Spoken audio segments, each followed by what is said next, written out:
Very good evening everyone. आ जाइए जल्दी से सभी, फिर स्टार्ट करते हैं अपना आगे का लेक्चर। हाय सेंश्री, वेलकम बैक। जल्दी से सब लोग आ जाते हैं, फिर हम कंटिन्यू करते हैं। और मैं ये मानकर चल रही हूँ आपने इस ब्रेक में थोड़ा सा तो फ्रेश हो गए होंगे, है ना। लगातार हम लोग सुनते जाएं तो बहुत मुश्किल से होता है कि हमारी कंसंट्रेशन लेवल बन नहीं पाता है। तो अच्छा रहता है कि बीच में हम थोड़ा सा ब्रेक लेकर फिर से स्टार्ट करें। Very good evening.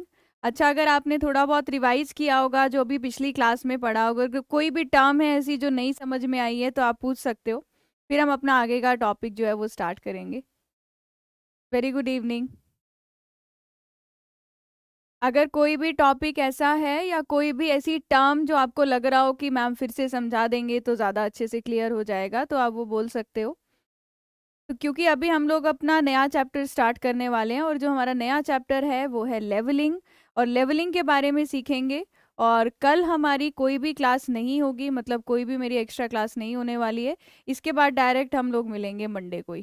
ठीक है, तो कल ये कोशिश करना। एक तो आपका टेस्ट होगा, उस टेस्ट में हमारे बेसिक ही क्वेश्चंस है। इवन जिसने क्लासेस भी अच्छे से देखी है वो भी टेस्ट को अच्छे से कर पाएगा। तो पहले आप वो टेस्ट दे लेना। टेस्ट देने के बाद जो टॉपिक वहाँ पर आपका क्वेश्चन गलत हुआ होगा उसका आप एक बार थ्योरी देखना, और जो आपने रिमेनिंग नोट्स नहीं बनाए हैं आप उन नोट्स को एक बार बना लेना। तो चलिए, मुझे लगता है कि हम लोग आगे ही कंटिन्यू करना चाहिए। Very good evening. तो आज हम लोगों ने जो स्टार्ट करना है वो हमारा चैप्टर है नेक्स्ट लेवलिंग। तो अभी तक हमने जितनी भी चीज़ें पढ़ी वो इससे थी, किससे रिलेटेड थी? एक्यूरेसी वाली। डेरिवेशन? डेरिवेशन कौन सी एक्यूरेसी वाली? एक्यूरेसी का कौन सा वाला टर्म?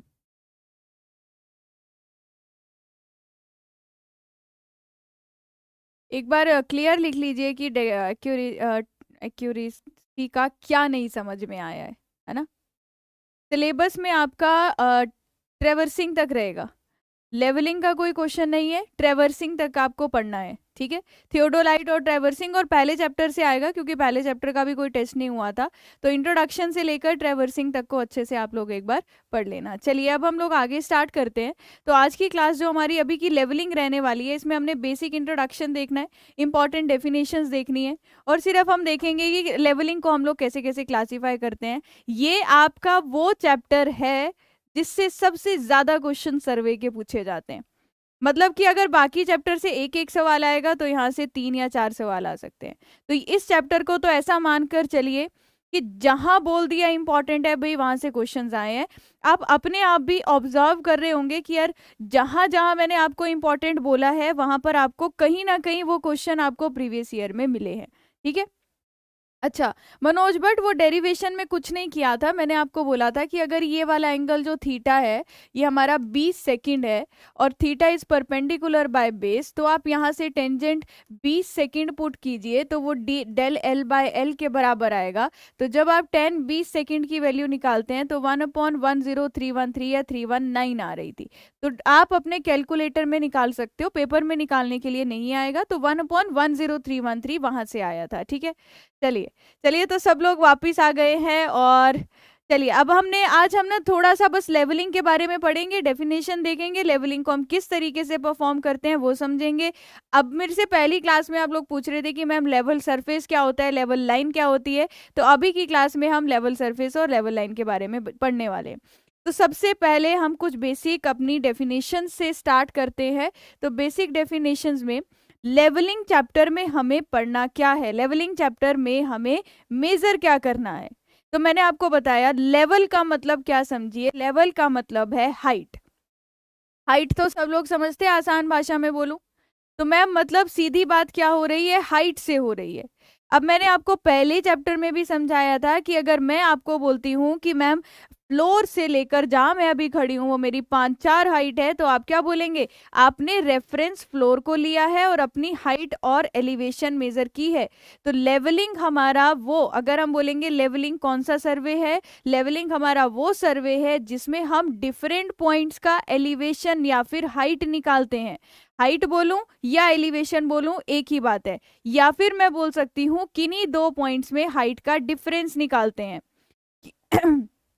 किन्हीं दो पॉइंट्स में हाइट के डिफरेंस से हम लोग क्या समझते हैं। तो सबसे पहले अगर मैं देखूं कि लेवलिंग क्या है, जिसमें हम हाइट निकालेंगे, अभी लिखना मत कुछ, अभी बस बात को समझना। तो मैम अगर मैं यहाँ पर बोलूँ कि ग्राउंड पर एक पॉइंट ए था और एक पॉइंट बी था, तो यहाँ पर एक पॉइंट ए है और एक पॉइंट बी है, मुझे निकालना है इन दोनों में हाइट का डिफरेंस क्या है। इन दोनों में हाइट का डिफरेंस क्या है, ये हाइट का डिफरेंस हम इस चैप्टर में निकालना सीखेंगे। तो मैम इसका मतलब आप एक रेफरेंस सरफेस मान लेते होंगे, आपको एक बस एक ओवरव्यू दे रही हूँ इस चैप्टर का।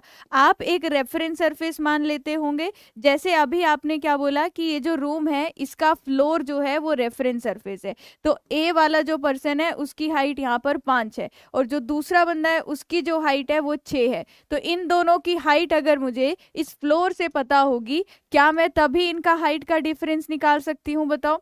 मुझे अपने फ्लोर को फिक्स करना पड़ेगा ना, फ्लोर को फिक्स करना पड़ेगा। तो मैम अगर ये सीधी लाइन आप फिक्स कर लो तो आप इसके और इसके बीच हाइट का डिफरेंस निकाल सकते हो। बात समझ में आई। तो ये तो सिर्फ एक बेसिक था कि ऐसा होता है। तो लेवलिंग में हम क्या करने वाले हैं, दो पॉइंट्स के बीच का हाइट का डिफरेंस निकालने वाले हैं। अब यहाँ पर हाइट के लिए दो टर्म्स यूज होती हैं। एक टर्म तो होती है एलिवेशन। एलिवेशन का सिंपल मतलब क्या है, हाइट। एलिवेशन का मतलब क्या है, मैं बोल सकती हूँ ए पॉइंट का एलिवेशन, मैं बोल सकती हूँ लेवल एट ए। अभी लिखना मत, ए पॉइंट का लेवल क्या है मैम, 5 मीटर है। अगर मान लो मैंने इसको 5 मान लिया, इसी चीज को मैं क्या लिख सकती हूँ, एलिवेशन एट ए। एलिवेशन एट ए का मतलब बोलूं चाहे लेवल बोलूं एक ही बात है। तो बोलने का मतलब है जब मैं बोल रही हूँ किसी पॉइंट का एलिवेशन, मतलब मैंने किसी रेफरेंस से उसको मेजर किया है और उसी रेफरेंस को कई बार हम डेटम का नाम भी दे देते हैं। रेफरेंस को क्या बोल देते हैं, डेटम। अब इसको और डिटेल में समझेंगे। अब तीसरी जो टर्म यहाँ पर आती है हाइट के लिए जो यूज होती है वो होती है एल्टीट्यूड। तो मैम एल्टीट्यूड टर्म का यूज कब करेंगे, एल्टीट्यूड ऑफ पॉइंट ए का मतलब होगा कि मैंने मीन सी लेवल से, मैंने रेफरेंस किसको माना है। अभी आधे लोगों को जिनको मीन सी लेवल नहीं पता, आज की क्लास में ही समझ आ जाएगा। अभी के लिए ये मान रखिए कि मीन सी लेवल कुछ होता है, एक रेफरेंस सरफेस होता है, इतना ही मान लीजिए। तो अगर मैं मीन सी लेवल से ए पॉइंट की हाइट निकालूं, तो जितनी हाइट मेरी मीन सी लेवल से ए तक की आएगी उसको बोलते हैं एल्टीट्यूड ऑफ दैट पॉइंट। तीनों टर्म्स में डिफरेंस पता चल गया।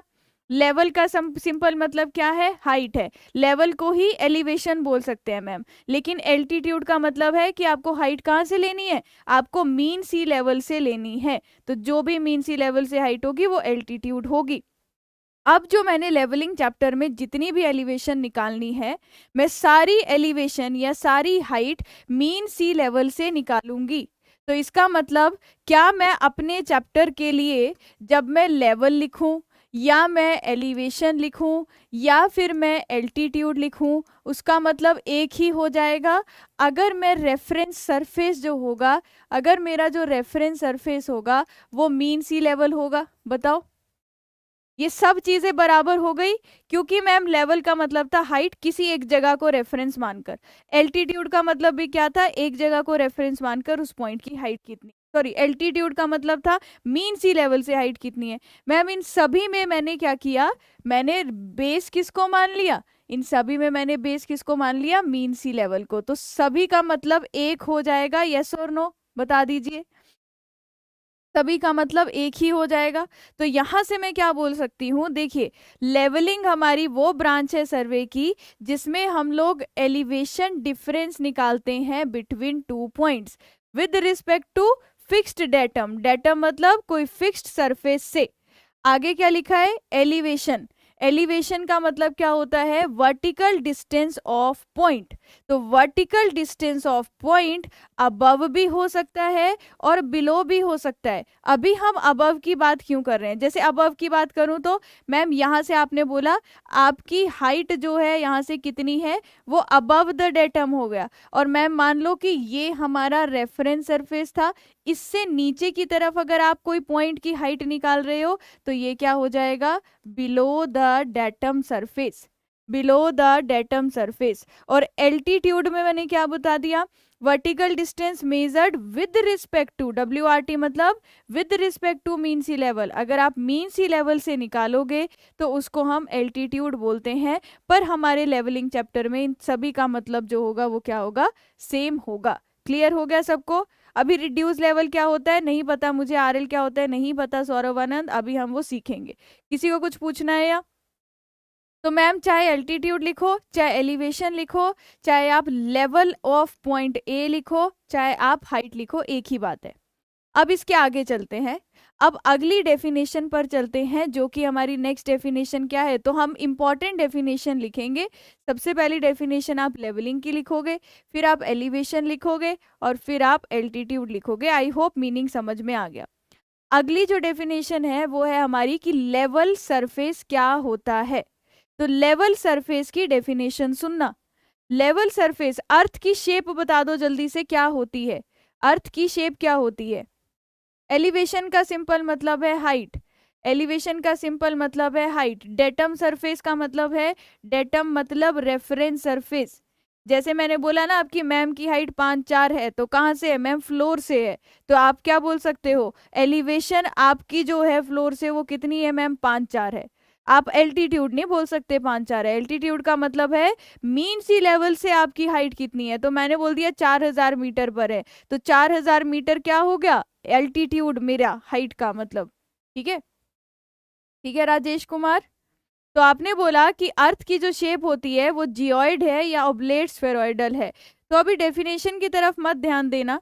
तो अगर मैं जियोइड बनाऊं या ऑब्लेट स्फेरॉइडल बनाऊं, तो मैम आपने कुछ इस तरीके से बताया था, कुछ इस तरीके से बताया था कि हम ऐसा कुछ शेप होती है कि इक्वेटोरियल एक्सिस और पोलर एक्सिस के बीच डिफरेंस कितना होता है, जल्दी से आंसर करना। इक्वेटोरियल और पोलर एक्सिस के बीच डिफरेंस कितना होता है।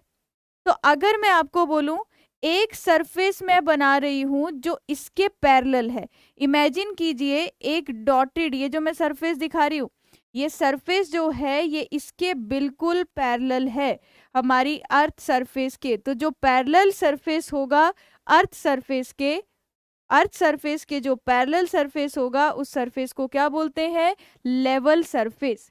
उस सरफेस को क्या बोलते हैं, लेवल सरफेस। तो हमारी अर्थ सरफेस के पैरेलल जो भी सरफेस होगा तो उसको हमने बोला पैरेलल। अब आगे बात करते हैं। अब देखिए, मान लीजिए ये मैंने मान लिया अर्थ का सेंटर O है, ध्यान से देखना है यहाँ पर। मान लीजिए अर्थ का सेंटर O है। अब आपको पता है कि अर्थ का एक रेडियस नहीं होता, इसलिए हमने एवरेज रेडियस निकाला था। मान लीजिए यहाँ से यहाँ तक का जो रेडियस आया R1 आया, यहाँ से यहाँ तक का रेडियस आया R2 आया, यहाँ से यहाँ तक का रेडियस आया, अच्छा सेम लेना पड़ेगा आपको समझाने के लिए। मान लेते हैं मैंने एक सरफेस कंसीडर किया यहाँ से लेकर यहाँ तक के बीच का। मैम जब आप यहाँ देख रहे हो तो रेडियस R आ रहा है, यहाँ देख रहे हो तो रेडियस यहाँ भी R आ रहा है, यहाँ देख रहे हो तो भी रेडियस R आ रहा है। ठीक है, अब देखना क्या बोला मैंने, एक ऐसा सरफेस, पहले मैंने क्या ड्रॉ किया, अर्थ सरफेस के पैरेलल बाहर एक वाइट कलर की लाइन। अब मैं लेवल सरफेस की डेफिनेशन में क्या बोल रही हूँ, पहली बात तो बोल दी अर्थ सरफेस के पैरेलल होगा। दूसरी बात क्या बोली, अर्थ का वो सरफेस जो अर्थ के सेंटर से सेम डिस्टेंस पे प्रेजेंट है। क्योंकि मैम इक्वेटर की तरफ रेडियस अलग है, यहाँ रेडियस अलग है, तो मैंने बोला यहाँ से यहाँ तक का जो सरफेस है अगर मैं सेंटर से देखूं तो रेडियस सेम डिस्टेंस पर है, तो इस सरफेस को क्या बोलोगे, लेवल सरफेस बोलोगे। क्लियर हो गया। तो लेवल सरफेस क्या हुआ, curved surface on which every point is equi distant. Equi distant का मतलब क्या होता है, हर एक पॉइंट सेम डिस्टेंस पर प्रेजेंट होने चाहिए from the centre of earth, तो उस सरफेस को लेवल सरफेस बोलते हैं। अब मैम ऐसी बात है मेरे पास अभी कुछ समझाने के लिए कागज होता है तो मैं आपको और अच्छे से समझा पाती है नहीं है। तो लेवल सरफेस क्या है, अब मान लीजिए ये हमारी अर्थ सरफेस है, ये जो हमारी इस तरीके से मैम ये हमारी अर्थ सरफेस है, ऐसे कर्वेचर है ना, तो मान लो ये जो आपके दोनों हाथ है ये हमारा अर्थ सरफेस है, ऐसे है, इक्वी डिस्टेंस पर है, कहाँ से, from the centre of earth. तो ये सरफेस 3D में होगा। ग्लोब देखा है बचपन में कभी, या कभी स्कूल में कॉलेज में देखा होगा, तो वो ग्लोब को इमेजिन कीजिए। मैंने उस ग्लोब का एक पार्ट कट किया, अगर मैं सेंटर से डिस्टेंस देखूं तो सेम डिस्टेंस पर आ रहा है, तो मैंने उसको लेवल सरफेस बोल दिया। सरफेस किसको बोला? मैम अगर ये ग्लोब है, ग्लोब से पैरेलल जो भी आप लाइन बना लो, मैंने इसको 3D में नहीं बना पा रही, तो अगर आप 3D में इसको इमेजिन करो, जो भी सरफेस इसके पैरेलल होगा उसको लेवल सरफेस बोलेंगे। इसकी दूसरी डेफिनेशन क्या है?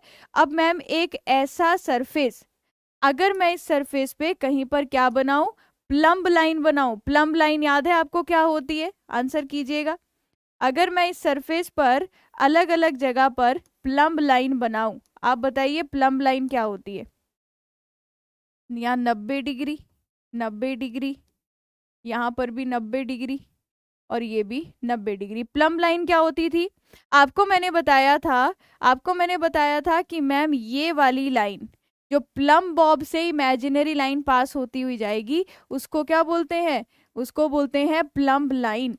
तो plumb line plumb bob centering करने के काम में आता है। तो मैम अगर हम यहाँ पर ये बोले कि जो प्लम्ब बॉब है, जिससे इमेजिनरी जो लाइन जा रही है, जिसको हमने प्लम्ब लाइन बोला, एक ऐसा सरफेस जहां पर प्लम्ब लाइन अर्थ के सेंटर को अगर 90 डिग्री पर कट करती हुई मिल रही है हर एक जगह पर, तो उस सरफेस को क्या बोलेंगे? Level surface. इसका जो भी पैरेलल होगा वो हमारा क्या होगा? इसका पैरेलल सरफेस भी हमारा लेवल सरफेस होगा। सो एनी सरफेस, तो इसमें हम क्या ऐड कर सकते हैं? एनी सरफेस ऑन विच कोई भी सरफेस जिस पर any surface on which plumb line is perpendicular to that surface, कोई भी सरफेस जिसमें प्लम्ब लाइन उस सरफेस के परपेंडिकुलर है, तो surface is known as level surface. अब बात आती है कि मैम जब आप लेवल बोल रहे हो ना, तो हमें लग रहा है कि लेवल का मतलब हॉरिजॉन्टल होगा, यही लग रहा है? लेवल का मतलब है हॉरिजॉन्टल होगा, ये लगता है हम लोगों को। कोई सर्कल जैसी चीज होती तो बहुत अच्छे से समझा पाती, पर दिख नहीं रही है आसपास। तो मैम लेवल का मतलब, सबसे पहली डाउट क्लियर करना, अगर मैं बोलूं ये जो मेरा हाथ है क्या ये लेवल है? आप बोलेंगे नहीं ये हॉरिजॉन्टल है। लेवल सरफेस का मतलब सर्वे में क्या होता है? मैम ये अर्थ सरफेस ऐसे कर्वेचर दिखाया है आपने, तो ये कर्व्ड सरफेस है, ये सीधी लाइन नहीं है, ये सीधी लाइन नहीं है। लेवल सरफेस कर्वेचर हो सकता है, तो लेवल सरफेस वो सरफेस है जो अर्थ सरफेस के पैरेलल आप कोई भी सरफेस बनाओ जो अर्थ के सेंटर से सेम डिस्टेंस पर प्रेजेंट होगा, वो लेवल सरफेस होगा। या एक ऐसा सरफेस जहां पर प्लम्ब लाइन उस सरफेस को हर जगह पर 90 डिग्री पर कट करे, तो इस सरफेस को लेवल सरफेस बोलेंगे। और इसके पैरेलल जितने भी लाइंस बना लीजिए, पैरेलल जितने भी सरफेस बना लीजिए, वो लेवल सरफेस होंगे। ये बात समझ आई? लेवल सरफेस हॉरिजॉन्टल नहीं होता, ऐसे नहीं बोल सकते कि level surface is horizontal surface. बोलो, ये बात क्लियर हुई या नहीं हुई? तो अगर मैं बोलूं कि इस अर्थ सरफेस पे जो 3D में एक ग्लोब हम इमेजिन कर पा रहे हैं, जो 3D में एक ग्लोब है, उस ग्लोब के बाहर से जो लाइन उसके पैरेलल जितने भी आप लाइन बना दो, तो उसको हमने लेवल सरफेस बोला।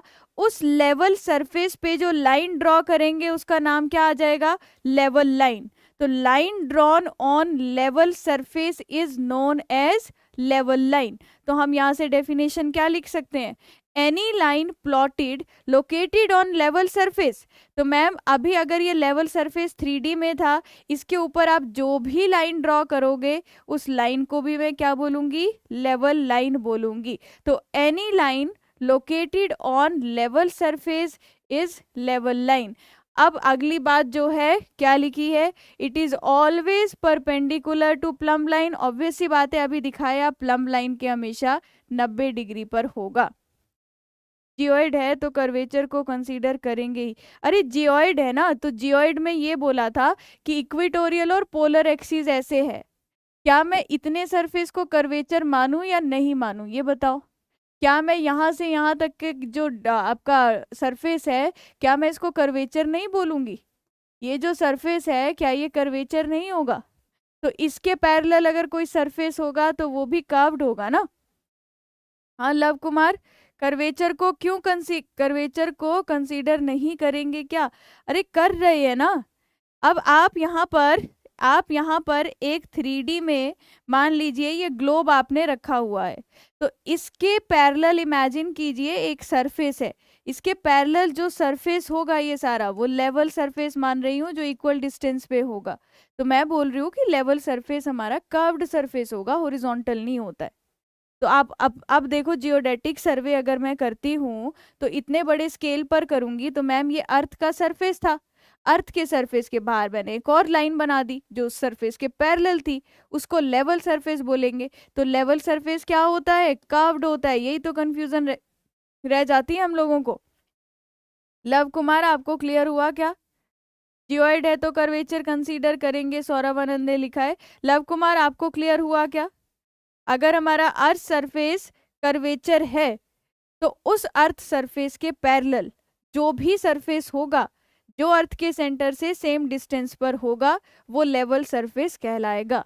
उस सरफेस पे कहीं पे भी जो आप लाइन बनाओगे उसको हम लेवल लाइन बोलेंगे। और लेवल लाइन और प्लम्ब लाइन के बीच हमेशा एंगल क्या होना चाहिए? लेवल लाइन और प्लम्ब लाइन के बीच हमेशा एंगल 90 डिग्री का होना चाहिए। चलो लेवल सरफेस भी क्लियर हो गया और लेवल लाइन भी क्लियर हो गई। लेवल लाइन हो गई कोई भी लाइन जो हम लेवल सरफेस पे ड्रॉ करते हैं। अब मैं आपको बताती हूँ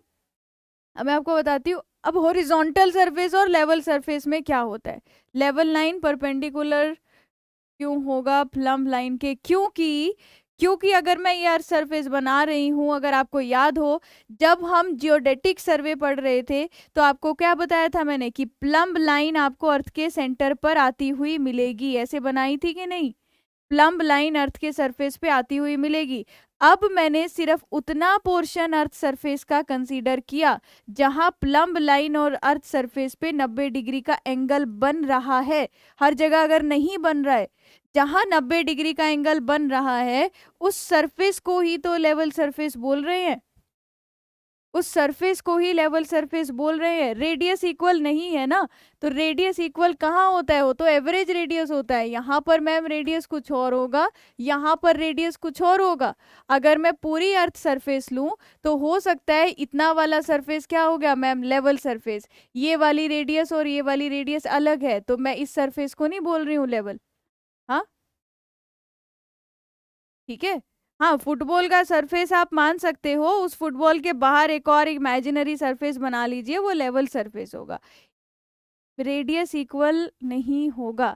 रेडियस इक्वल मैंने बनाया भी नहीं है, रेडियस इक्वल बनाया भी नहीं है। मुझे समझ नहीं आ रहा आपको क्या बात समझ में नहीं आ रही है। हाँ अब देखो, जब मैं ना पूरे बड़े स्केल पे दिखा रही हूँ तो प्लम्ब लाइन और अर्थ सरफेस पे 90 डिग्री का एंगल है। ये अर्थ का इतना बड़े कर्वेचर पे दिखा रही हूँ जहां प्लम्ब बॉब को रखा। अब देखो ना, मैं जहां पर खड़ी हूँ वो अर्थ की कोई पोजीशन होगी। जब मैं यहाँ प्लम्ब बॉब को रखकर अगर मैं सर्वे करने लग जाऊं और देखूं कि दूसरी जगह पर वो 90 है या नहीं, हम नहीं कर पाएंगे। ये चीज मुझे कहाँ दिखेगी? जब मैं जियोडेटिक सर्वे करूंगी। अभी तो हम क्या कर सकते हैं? अभी हम क्या कर सकते हैं? लेवल लाइन का मतलब है सरफेस पे जो भी लाइन ड्रॉ कर दी। जैसे मान लीजिए ये लेवल सरफेस है, मान लीजिए ये लेवल सरफेस है। क्या ये 3D में दिख रहा है आपको राजेश कुमार? ये लेवल सरफेस को 2 मिनट के लिए कर्वेचर कंसीडर कर लो, तो क्या ये आपको 3D में नजर आ रहा है? इसके ऊपर अगर मैं कोई लाइन बना दूंगी तो उस लाइन को क्या बोलूंगी? इसके ऊपर अगर मैं कोई लाइन बना दूंगी तो उसको क्या बोलूंगी? Level line. तो सरफेस होता है 3D में, लाइन होती है 2D में। ठीक है, क्लियर हो गया? तो लेवल सरफेस मैम मान लो, अभी इसको मत मान लेना ये कर्व्ड सरफेस है, एक क्वार्टर पार्ट है, ऐसे बोल सकते हो। ये अर्थ का सिर्फ एक कुछ पोर्शन है। कौन सा पोर्शन है? जब मैं अर्थ के सेंटर से अलग अलग पॉइंट का डिस्टेंस निकालूं जहां पर सेम आएगा उस पोर्शन को हम लेवल सरफेस बोलते हैं। ठीक है, जहां पर भी अर्थ के सेंटर से रेडियस निकालूं जहां सेम आएगा उसको हम क्या बोलते हैं? लेवल सरफेस बोलते हैं। तो सरफेस मैम 3D में है, जैसे आपने ये दिखाया तो ऐसे ये सरफेस 3D में है। इस पे जो लाइन बनाई वो हमारी लेवल लाइन है। ओके राजेश, क्लियर है आपको लेवल सरफेस और लेवल लाइन क्या होता है? अब देखो, अगर मैम अगर मैम ये लेवल सरफेस ऐसे कर्वेचर हुआ अर्थ सरफेस का, तो मैं हॉरिजॉन्टल सरफेस किसको बोलूंगी? जो सरफेस इसके टेंजेंट जाएगा, जो सरफेस इसके टेंजेंट जाएगा। अब मैं आपको समझाने के लिए कागज ले आती हूँ, तभी समझ में आएगा। तो जो इसके टेंजेंट से जाती हुई, कल बबल ट्यूब बताई थी ना, तो बबल ट्यूब क्या बताई थी मैम? थोड़ी सी कर्व होती है। तो मान लो ये बबल ट्यूब थोड़ी सी कर्व थी, इसके टेंजेंट से एक एक्सिस जा रही थी ना, यहाँ पर टेंजेंट से एक एक्सिस जा रही थी। तो इस कर्वेचर का जो टेंजेंट है वो हमारा हॉरिजॉन्टल सरफेस होता है। इसका जो ये है तो वो हमारा हॉरिजॉन्टल सरफेस होता है। ये शायद मैं आपको अभी एक्सप्लेन कर पाऊँ, ध्यान से देखिएगा क्या है। सबसे पहले तो मैम ये हमारी अर्थ सरफेस का 3D में कर्वेचर है। इसको समझ सकते हो कि 3D कर्वेचर होगा? बताओ। तो ये क्या है? ये लेवल सरफेस है। आप बहुत बड़े स्केल पर देख रहे हो, आप बहुत बड़े स्केल पर देख रहे हो, ये हमारा लेवल सरफेस है। कहाँ से देख रहे हो? आप आसमान में चले गए हो और वहां से दूर से अर्थ को देख रहे हो। तो ये आपको दूर से अर्थ ऐसी दिखाई दे रही है कि आपको उसका कर्वेचर भी नजर आ रहा है। तो इस सरफेस के पैरेलल मैंने एक और सरफेस रख दिया, उसको लेवल सरफेस बोला। अब मैंने इस कागज पे जो लाइन बनाई, उस लाइन को क्या बोलूंगी? Level line. समझ में आई बात? अब मैंने इस कागज पे जो लाइन खींच दी वो लेवल लाइन हो जाएगी। समझ में आई बात? अब मैंने इसके टेंजेंट में एक सरफेस ऐसे करके रख दिया, इसके टेंजेंट में एक सरफेस ऐसे करके रख दिया, उसको क्या बोला? Horizontal surface. हमें नहीं पता चलेगा देखो लेवल सरफेस कहाँ है। जो हम अर्थ पे अभी काम करेंगे, मैं तो हर चीज को ही हॉरिजॉन्टल बोलूंगी। ये सिर्फ डेफिनेशंस है जो मुझे पेपर के लिए याद रखनी है। इसका जो टेंजेंट जा रहा है, ये वाला कागज, ये हॉरिजॉन्टल सरफेस। हॉरिजॉन्टल सरफेस वाले कागज पे जो भी लाइन ड्रॉ करी, इस कागज पे जो भी लाइन ड्रॉ करी, वो लाइन हॉरिजॉन्टल लाइन। क्लियर हो गया? बोलो। ये वाली जो कागज था मैम, ये लेवल सरफेस आपने दिखा दिया। इस कागज पे जो लाइन है वो लेवल लाइन है। इसके बाद इसके ऊपर जब आप टेंजेंट करके मैम ऐसे सीधा एक कागज रख दे रहे हो, वो हॉरिजॉन्टल सरफेस। हॉरिजॉन्टल सरफेस पे जो लाइन बनेगी वो हॉरिजॉन्टल लाइन। हम इतने बड़े स्केल पे जाएंगे नहीं, हम जियोडेटिक सर्वे कर नहीं रहे हैं, ये सिर्फ हम पेपर के लिए डेफिनेशन के लिए समझ रहे हैं। तो क्या बोला?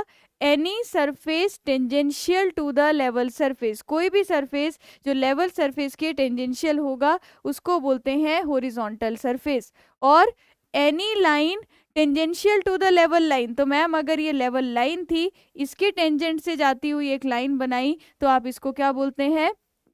इसको बोलते हैं हॉरिजॉन्टल लाइन। तो इसको बोलते हैं हॉरिजॉन्टल लाइन। तो अब मैं शायद आपको सरफेस जो है वो अच्छे से बता पाई। तो दो तीन चीजें पता चल गई कि लेवल सरफेस और हॉरिजॉन्टल का मतलब एक नहीं होता। लेवल सरफेस का मतलब और हॉरिजॉन्टल का मतलब एक नहीं होता। लेवल से दिमाग में ऐसा सीधा मत ले आना। लेवल का मतलब है कर्वेचर, हॉरिजॉन्टल का मतलब है उस कर्वेचर का टेंजेंट। ओके? हाँ, yes, horizontal surface is, Kunal आप इस स्टेटमेंट को क्या बोल सकते हो? Horizontal surface is tangent to the earth surface, parallel नहीं होगा, है ना? अच्छा, ये क्लियर हो गया? ये क्लियर हो गया? यहाँ तक किसी को कुछ नहीं समझना है। अब आती है सबसे जरूरी बात मैम, ये मीन सी लेवल क्या होता है? आप अभी बोल रहे हो कि हम जितनी भी एलिवेशन निकालते हैं वो एक रेफरेंस सरफेस से निकालते हैं, और हमारा जो रेफरेंस सरफेस है वो मीन सी लेवल होता है। तो मीन सी लेवल क्या है? अगर मैं आपको प्रैक्टिकली बोलूं कि आप जमीन पर क्या एक ऐसा सरफेस इमेजिनरी बना सकते हो जो अर्थ के कर्वेचर से पैरेलल होता गुजरे? एक ऐसी लाइन बना सकते हो कि जो अर्थ के कर्वेचर से पैरेलल जाए? एक हम नहीं बना सकते। मैंने इसके बारे में बहुत सर्च किया था कि कैसे हम लेवल सरफेस निकालते हैं। बहुत बड़ी प्रोसेस है, मैं आपको अभी समझा भी नहीं सकती, लेकिन हाँ कभी हमें टाइम मिलेगा कहीं अलग से तो ज़रूर बताऊंगी। तो ऐसा है कि अगर मैं जहाँ ग्राउंड पे अभी खड़ी हूँ, मैं तो बस सीधी लाइन ही बना सकती हूँ। मेरे को कैसे पता वो अर्थ का कर्वेचर ऐसे करके आ रहा है या नहीं? तो अब मैंने जब लेवल सरफेस डिसाइड करना था, क्या करना था कि मैम आपने ग्राउंड पे अलग अलग पॉइंट की हाइट निकालनी थी। तो आपको क्या करना पड़ा? सबसे पहले हम बात करते हैं सिर्फ अपने इंडिया की। तो पूरी अर्थ में हमारा इंडिया का छोटा सा पार्ट है। अब मैंने इंडिया में, आपने देखा होगा जब आप कभी कभी ट्रैकिंग करने घूमने जाते होंगे तो आपने देखा होगा ऐसे लिखा होता है ना कि ये जगह 4000 metre above the mean sea level है। कभी ट्रैकिंग करने गए हो या नहीं गए हो? हाँ, ट्रैकिंग करने गए हो कभी? हाई हाई पीक पे जाते होंगे, या कभी आप मनाली आए होंगे, या और कभी हिली एरिया में कभी ट्रैकिंग करने गए होंगे, तो वहां पर लिखा होता है इतना metre above mean sea level. जैसे मैं बोलूं, आप बोलोगे कि दिल्ली तो प्लेन एरिया है, शिमला तो पहाड़ी एरिया है, जो मनाली है वो और पहाड़ पे है, अगर आपको रोहतांग जाना है वो और हाइट पे है, ये तो बोलते हो। मैम रोहतांग तो बहुत हाइट पर है, दिल्ली उसके कंपैरिजन में कम हाइट पे है। कौन सी हाइट की बात कर रहे हैं भाई? कहाँ से ले रहे हैं हम लोग ये हाइट? तो हम बोलते हैं कि ये चीज़ तो ऊपर वाले पहाड़ है, यहाँ तो बहुत बर्फ पड़ती है, कश्मीर तो बहुत ज़्यादा ऊपर है।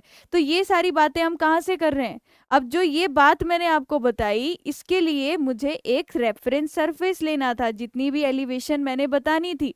तो अब मुझे क्या करना था, हमने जो डिसाइड किया, जो भी डिसाइड किया है वो ठीक है, हम उसको वैसे ही पढ़ेंगे जिसने जैसे ऑब्जर्वेशन दी है। हमने मुंबई में अभी एक आसानी सा छोटा सा एग्जांपल, तो यहाँ पर एक सी था, यहाँ पर मुंबई में, अरे ये क्या ले लिया मैंने, एक सी बना दिया। सी समझते हो, समुद्र बना दिया, मुंबई सी, ये बना दिया मुंबई सी, ठीक है।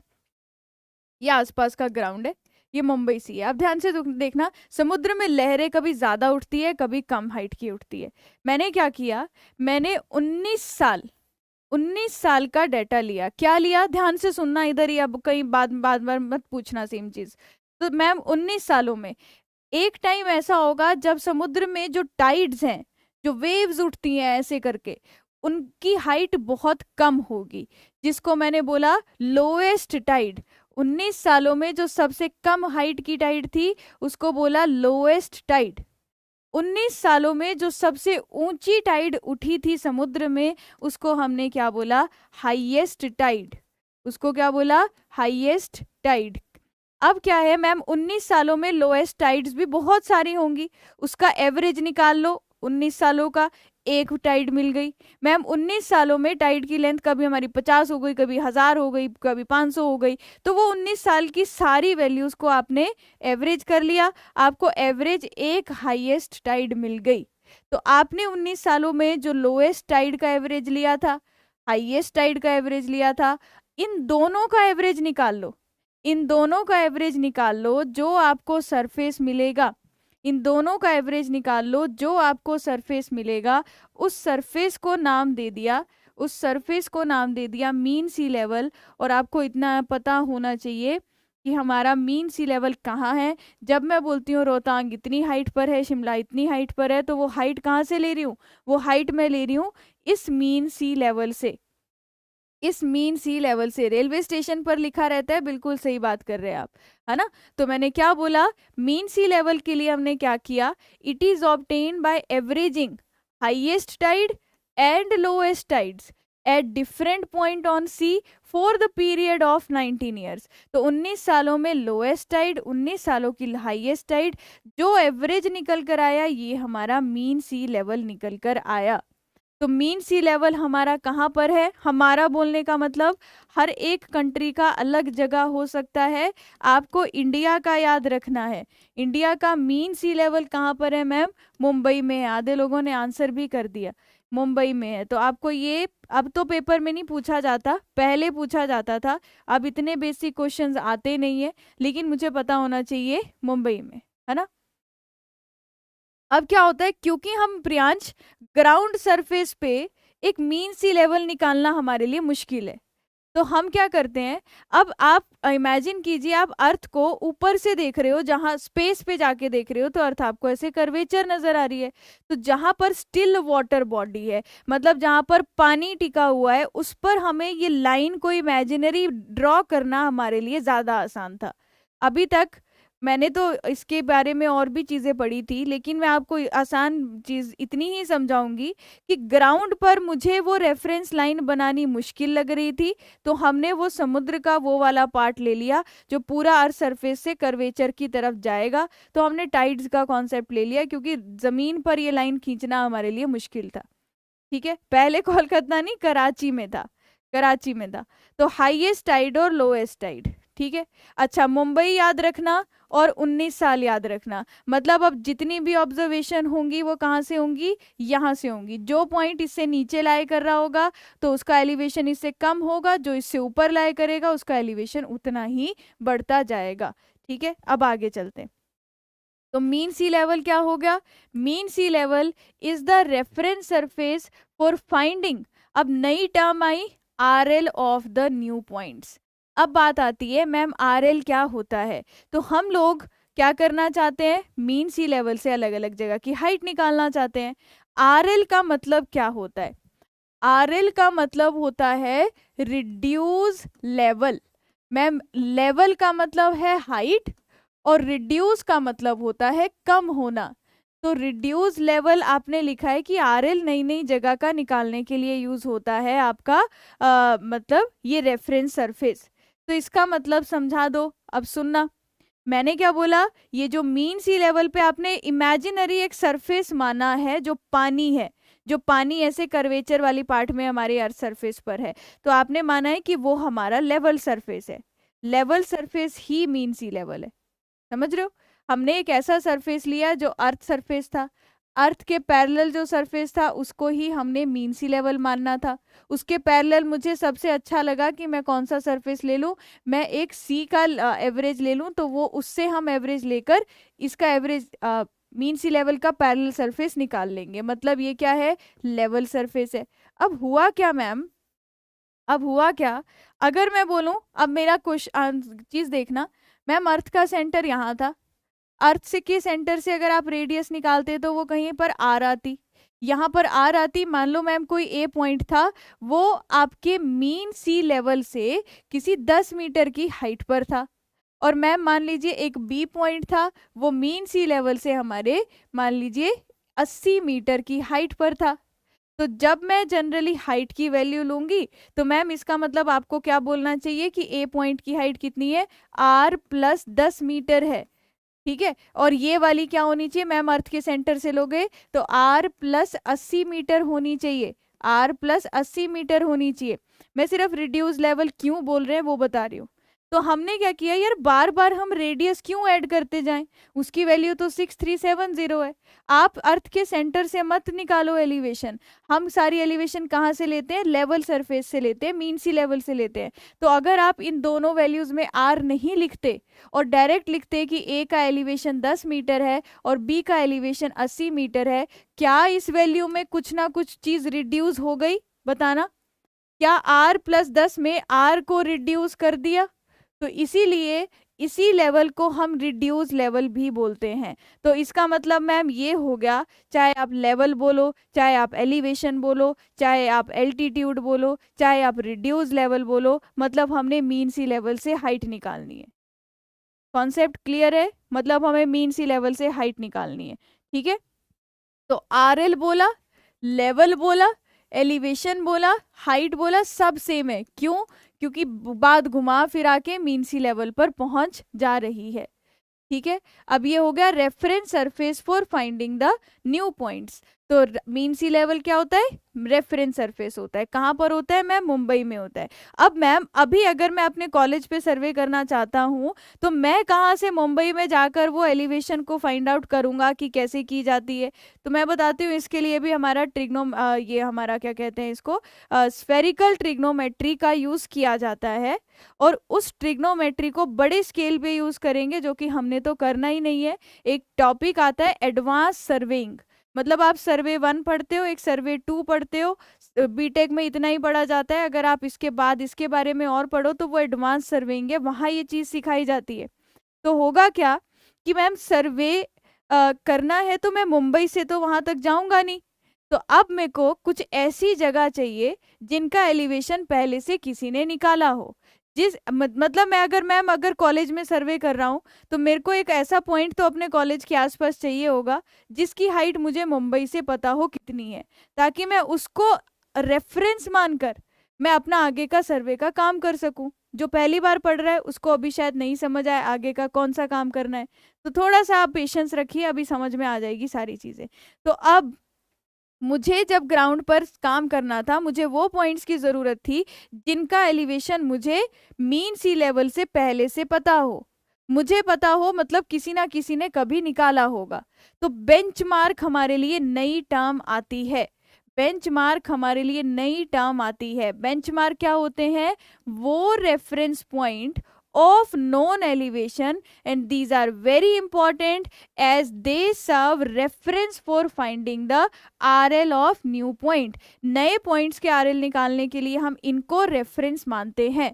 तो क्या लिखा है? नोन एलिवेशन, जिनका एलिवेशन हमें पता होता है उन पॉइंट्स को बेंचमार्क बोलते हैं। अगर मैं आपको बोलूं यहाँ पर मैम ये एक एरिया था, यहाँ पर एक एरिया था, ये आप देख रहे हो टॉप से प्लान में देख रहे हो मैम, यहाँ पर क्या है? ए पॉइंट आपने बना दिया, ए पॉइंट बना दिया। जो आप रेलवे स्टेशन बोल रहे हो मैम, रेलवे स्टेशन पर भी बोर्ड पे ऐसे लिखा रहता है कि इस पॉइंट का मीन सी लेवल से इतना एलिवेशन है, वो भी क्या होता है? बेंचमार्क। अब अगर मुझे पता है कि ए पर कितना एलिवेशन है, मैं आसानी से इसके आसपास वाले पॉइंट का एलिवेशन या हाइट निकाल पाऊंगी। तो मैंने क्या किया?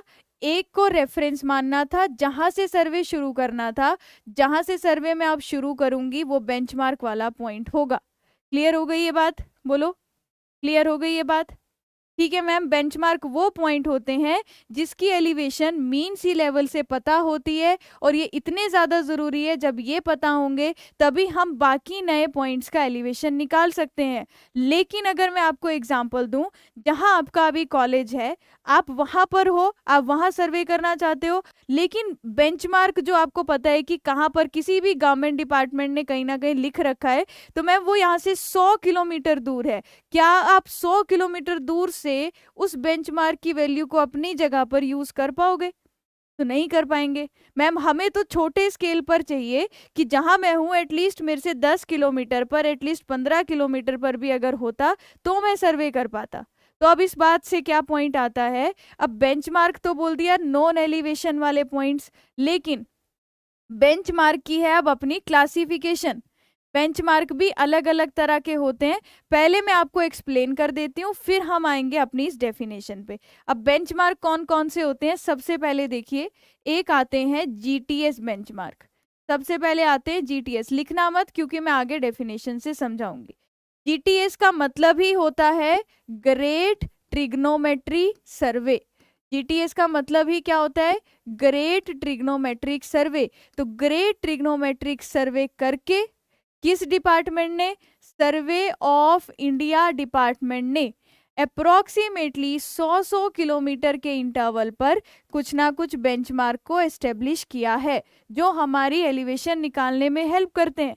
पर मैम 100 किलोमीटर दूर वाला मेरे लिए हेल्पफुल नहीं होगा, तो अब दूसरे बेंचमार्क आए हमारे पास, अभी मैं डेफिनेशन दिखा दूंगी आपको। वो आए परमानेंट। अब क्या हुआ? अब सारे जो जो डिपार्टमेंट थे, इरिगेशन डिपार्टमेंट था, पीडब्ल्यूडी डिपार्टमेंट था, ये जितने आपके इंजीनियरिंग डिपार्टमेंट थे, इन्होंने क्या किया? ये 100 किलोमीटर दूर वाले बेंचमार्क को आपके 10-10 या अप्रोक्सीमेटली 20-20 किलोमीटर के इंटरवल पर एस्टेब्लिश किया। कैसे किया मैं समझाऊंगी। कैसे किया, एक जनरल थोड़ा सा तरीका होता है, कैसे किया जाता है हम देखेंगे। तो किसने किया मैम? ये हमारा जैसे पीडब्ल्यूडी डिपार्टमेंट हो गया, हमारा इरिगेशन डिपार्टमेंट हो गया, इन डिपार्टमेंट्स ने किया ये काम। ठीक है, तीसरा आता है मैम टेम्परेरी बेंचमार्क। टेम्परेरी से पहले बताती हूँ आर्बिट्रेरी। अब देखो आर्बिट्रेरी का मतलब क्या होता है मैम? आर्बिट्रेरी हमने पहले भी पढ़ा था, आर्बिट्रेरी का मतलब होता है एज्यूम्ड। आर्बिट्रेरी का मतलब होता है एज्यूम्ड। तो जिसको हमने, हाँ ब्रिज पर भी लिखा होता है, कुणाल सही बता रहे हो।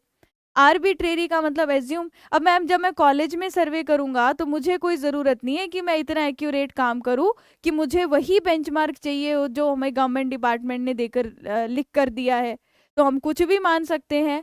तो जो लोग कॉलेज में हो और अभी सर्वे करोगे या जिसने कर दिया है, तो आप क्या करते थे? आप किसी भी परमानेंट स्ट्रक्चर को बोलते थे कि मान लो ये सामने एक बिल्डिंग है और जहां ये बिल्डिंग का बेस है इसका RL 100 है, ये क्या करते थे? आप एज्यूम कर लेते थे। तो जब भी आप RL को एज्यूम कर लोगे वो बन जाएगा आर्बिट्रेरी बेंचमार्क। जैसे मैं यहाँ खड़ी हूँ, मैंने बोला सामने एक टावर है, वो यहाँ से 10 मीटर की दूरी पे, तो मैंने उस टावर को अपना बेंचमार्क मान लिया कि अब मैं जितनी भी हाइट निकालूंगी उस टावर से निकालूंगी, टावर के विद रिस्पेक्ट टू। टावर एक रेफरेंस बन गया। मैंने मान लिया टावर जो है उसका RL 100 मीटर है, मान लिया, तो सारी चीजें यहाँ से हम मानकर ही करेंगे। चौथा मैं आगे बताती हूँ। तो GTS बेंचमार्क मतलब ग्रेट ट्रिग्नोमेट्रिक सर्वे बेंचमार्क। तो आपको पेपर के लिए याद रखना है इसका full form, great trigonometric benchmark. कौन एस्टेब्लिश करता है? Survey of India department establish करता है विद हाई एक्यूरेसी, सबसे ज्यादा एक्यूरेसी से इन्होंने मेजर किया होगा throughout the country. Permanent benchmark क्या होंगे? इनको कौन एस्टेब्लिश करेगा? By PWD department, irrigation department etcetera, और लोकेटेड एट क्लोज इंटरवल। अगर हमें लोकल सर्वे करना है, मान लीजिए जो हमारा लोकल सर्वे का मतलब है कि जहां पर भी हम रहते हैं वहां से वहां 4 लेन आ रहा है, जैसे अभी बहुत जगह पर बन भी रहा है, तो 4 लेन आ रहा है और बीच में कहीं से मुझे मैम 4 लेन के लिए रोड निकालना है, तो या फिर मुझे फ्लाईओवर वहां से बनाना है, तो जब मैं फ्लाईओवर बनाऊंगा या मुझे ऐसा कुछ काम करना होगा जो एक बड़े स्केल पे होगा, तो हम वहां पर RL को एज्यूम नहीं कर सकते। तो उस जगह पर हमें कौन सा बेंचमार्क यूज करना पड़ेगा? परमानेंट बेंचमार्क ही यूज करना पड़ेगा, जो कि 10-10 किलोमीटर के इंटरवल पर प्रोवाइड किया जाएगा। अच्छा, टेम्परेरी को अभी समझाया नहीं है, पर आर्बिट्रेरी मतलब are those benchmark whose elevation is assumed. ठीक है, इन तीनों में कोई डाउट है तो बताइए। इन तीनों बेंचमार्क को निकालने में अगर कोई डाउट है किसी का तो बताइए मुझे, कोई भी डाउट? अब मैम ये लास्ट रह गया, टेम्परेरी बेंचमार्क क्या होता है। अब सुनना, टेम्परेरी बेंचमार्क का मतलब क्या है। अब देखिए हुआ क्या कि मैम ये मेरा A पॉइंट था, यहां से मैंने सर्वे का काम अपना स्टार्ट किया। स्टार्ट करते करते मैंने मैम अलग अलग पॉइंट्स की हाइट निकालता गया, अलग अलग पॉइंट्स की हाइट निकालता गया। मान लीजिए यहाँ बना लेते हैं, मान लीजिए मैम ये एरिया था, मुझे सर्वे करना था, शायद आपने सर्वे कैंप भी लगाया हो। तो मैम मैंने A पॉइंट का एलिवेशन निकाल लिया, B का निकाल लिया, C का निकाल लिया, ऐसे करते करते मैं अलग अलग पॉइंट्स की हाइट निकालता गया। लेकिन आज मैं काम करते करते शाम हो गई, अब मेरा मन हो गया खत्म, अब मैं और काम नहीं कर सकता, तो डीप तक मैंने पिछले दिन काम किया था, खत्म। तो मैम A से मैंने स्टार्ट किया था RL निकालना, मतलब A से स्टार्ट किया था, इन सभी के RL में निकालता हुआ जा रहा हूं, लेकिन मैं इस E पॉइंट पे आके हो गया हूं खत्म। दिन भी खत्म हो गया और मैं भी खत्म हो गया हूं काम करते करते। तो अब मैम इस E पॉइंट से E पॉइंट पे आज मैंने काम खत्म किया, अब जब मैं नेक्स्ट डे आऊंगा, क्या मैं फिर से A से काम शुरू करूंगा? क्या मैं नेक्स्ट डे आऊंगा तो मैं पागल थोड़ी ना बोलेंगे, मैं A से क्यों काम शुरू करूंगा? मैं तो E से शुरू करूंगा, क्योंकि आधा काम तो कल तक कर लिया था। तो मैम पिछले कल मैंने RL यहाँ का निकाल लिया था, मान लो 150 मीटर, तो अगले दिन जब काम शुरू होगा कहाँ से होगा? मैम E से होगा, नेक्स्ट डे यहाँ से स्टार्ट होगा। तो नेक्स्ट डे जहाँ से स्टार्ट होता है ना आपका काम, तो ये वाला बेंचमार्क अगले दिन के लिए क्या बन गया? रेफरेंस, कि मैम अगले दिन जब मैं काम करूंगा तो पिछले दिन इस पॉइंट का RL कितना था? 150 मीटर था। तो ये 150 मीटर सिर्फ बेचारा एक ही दिन के लिए बेंचमार्क रहा, तो इसको क्या बोलते हैं? Temporary benchmark. क्लियर हो गया? टेम्परेरी मतलब क्योंकि आप देख ही रहे हो कि एक ही दिन के लिए बेंचमार्क रहा, तो इसको हम बोलेंगे टेम्परेरी बेंचमार्क। चारों तरह के बेंचमार्क क्लियर हैं? चारों टाइप के बेंचमार्क क्लियर है सबको कि कौन कौन से होते हैं? बोलिए। टेम्परेरी बेंचमार्क तो सबकी डेफिनेशंस, लेवल सरफेस, एक ऐसा सरफेस जो अर्थ सरफेस के पैरेलल होगा, अर्थ के सेंटर से सेम डिस्टेंस पे होगा, प्लम लाइन से परपेंडिकुलर होगा, मतलब सरफेस पर अगर हम कोई लाइन बनाए तो लेवल लाइन होगी, लेवल लाइन भी उसके परपेंडिकुलर होगी। अच्छा मैम, टेंजेंशियल जो लेवल सरफेस के टेंजेंट होगा वो क्या होगा? वो हमारा हॉरिजॉन्टल सरफेस होगा, और हॉरिजॉन्टल सरफेस पे जो लाइन बनेगी वो हमारी हॉरिजॉन्टल लाइन होगी। मीन सी लेवल हमारा मुंबई में होता है, 19 साल के जितनी भी हमारी हाईएस्ट और लोएस्ट टाइड्स है उनका 19 सालों का एवरेज निकालते हैं, जहाँ वैल्यू आती है वो मीन सी लेवल आता है, और जिसका मीन सी लेवल पता होता है वो बेंचमार्क होता है। बेंचमार्क अगर 100 किलोमीटर पर हो GTS होता है, कम इंटरवल पे हो परमानेंट होता है, मान लिया जाए तो आर्बिट्री होता है, और अगर एक ही दिन के लिए बेचारा वो बेंचमार्क रहा तो वो टेम्परेरी होता है। RL को ही बेंचमार्क मानेंगे। हाँ, इसलिए मानेंगे क्योंकि बेंचमार्क का मतलब क्या होता था? बेंचमार्क का मतलब होता था वो पॉइंट जिनका एलिवेशन मीन सी लेवल से पता है। मान लो एक ट्री है, इसका बेस, इसका जहाँ पर बेस है वहाँ से मुझे मीन सी लेवल से इसका एलिवेशन पता है कि ये 100 मीटर है। इसका बेस जो है ट्री का, उसका एलिवेशन मीन सी लेवल से 100 मीटर है। तो ट्री का बेस वाली जगह क्या बन गई हमारे लिए? बेंचमार्क। बेंचमार्क का मतलब ही यही है कि मीन सी लेवल से उसका एलिवेशन पता हो। तो जब मैं इस पॉइंट का आरएल निकाल रही होंगी ना ई पॉइंट पे, तो ई पॉइंट पे मैंने पिछले दिन तक लिख दिया था कि इसका आरएल कितना है, 150 मीटर। तो इसका मतलब ये मेरे लिए क्या बन गया? बेंचमार्क बन गया। राहुल मंडल जो भी, राहुल आपको क्लियर है? आपको ये बात समझ आ गई? बेंचमार्क का मतलब ही क्या होता है? जैसे मैं लिख रही हूँ ना यहाँ पर परमानेंट बेंचमार्क, तो परमानेंट बेंचमार्क क्या है? जैसे आपने वो रेलवे स्टेशन पर जो देखा है वो परमानेंट बेंचमार्क का एग्जाम्पल है।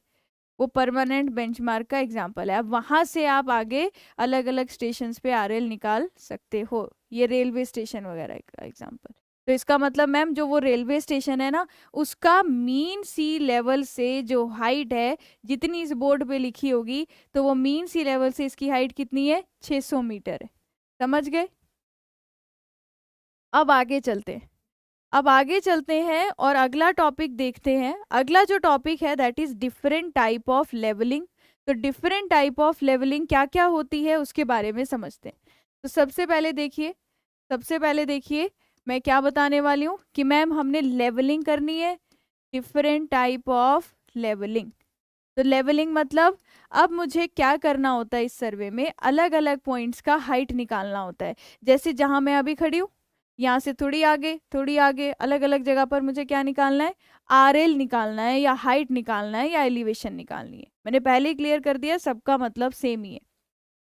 अब डिफरेंट टाइप ऑफ लेवलिंग में क्या होगा? दो तरह की लेवलिंग पढ़ेंगे, दो तरह की लेवलिंग करेंगे हम। डायरेक्ट, मैं अभी बता रही हूँ, आप ध्यान से देखेंगे आपको सब याद हो जाएगा। सबसे पहले आएगी डायरेक्ट लेवलिंग, फिर आएगी इनडायरेक्ट लेवलिंग।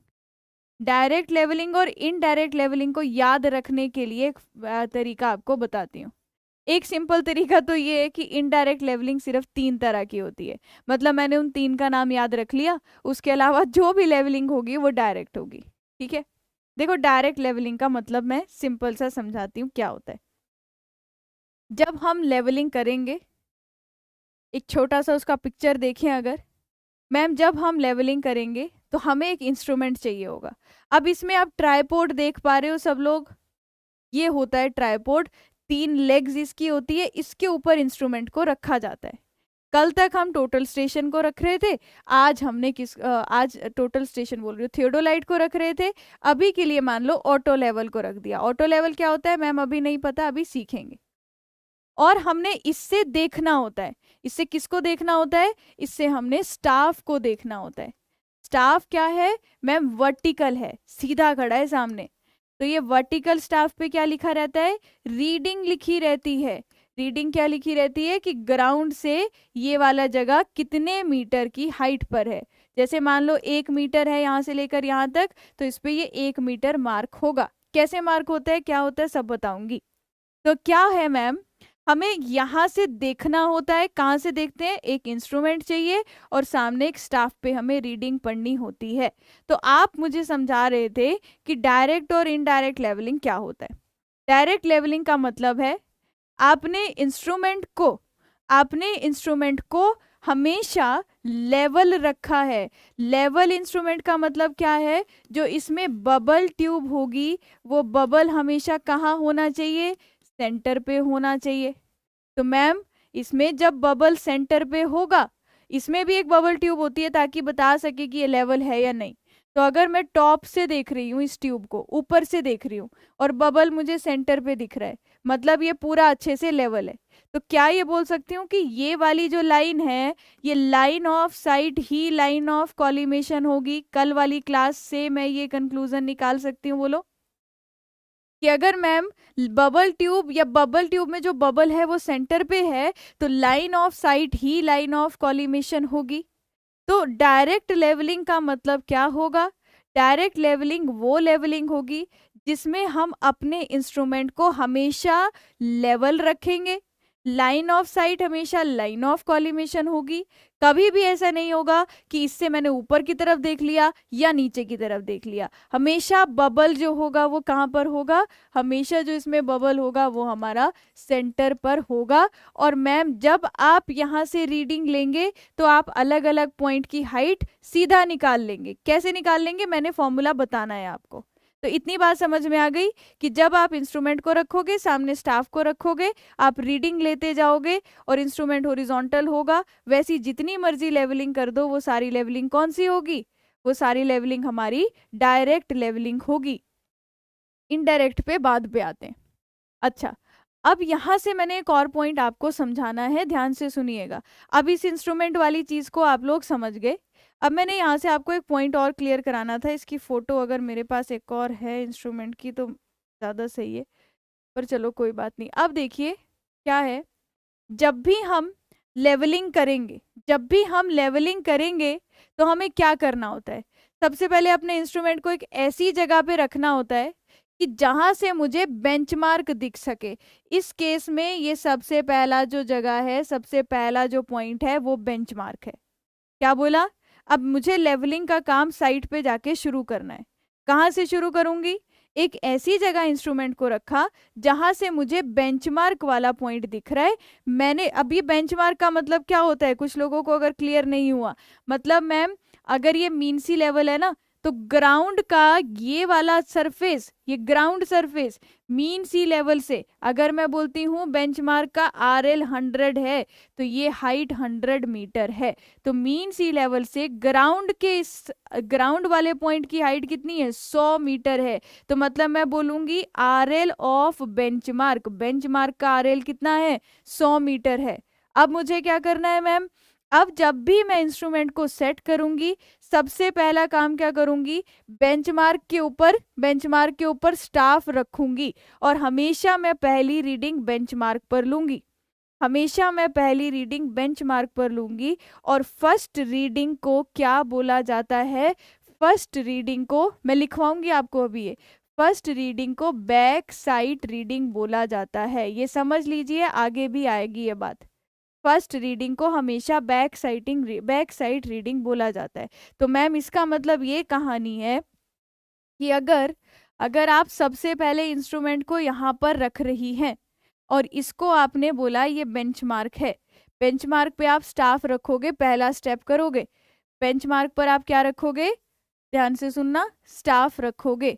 तो इंस्ट्रूमेंट को रखने के बाद ग्राउंड पर जहां बेंचमार्क वाला पॉइंट होगा वहां पर आपने स्टाफ को रखना है और रीडिंग लेनी है कि स्टाफ पे कितनी रीडिंग आई।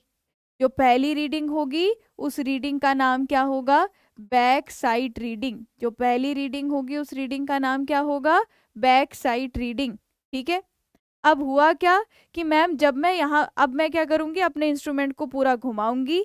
अब मैं अपने स्टाफ को अलग अलग जगह रखती जाऊंगी। जैसे अगर मैं आपको बोलूं, सिंपल सी कहानी ये है, ये मेरा मीन सी लेवल है, ये हमारा मीन सी लेवल है। तो मैम इसका मतलब बेंचमार्क से इसका एलिवेशन, अगर मैं बोलती हूँ RL 100 है तो मतलब बेंचमार्क का मीन सी लेवल से हाइट कितनी है, बेंचमार्क की मीन सी लेवल से हाइट मतलब 100 मीटर है मैम।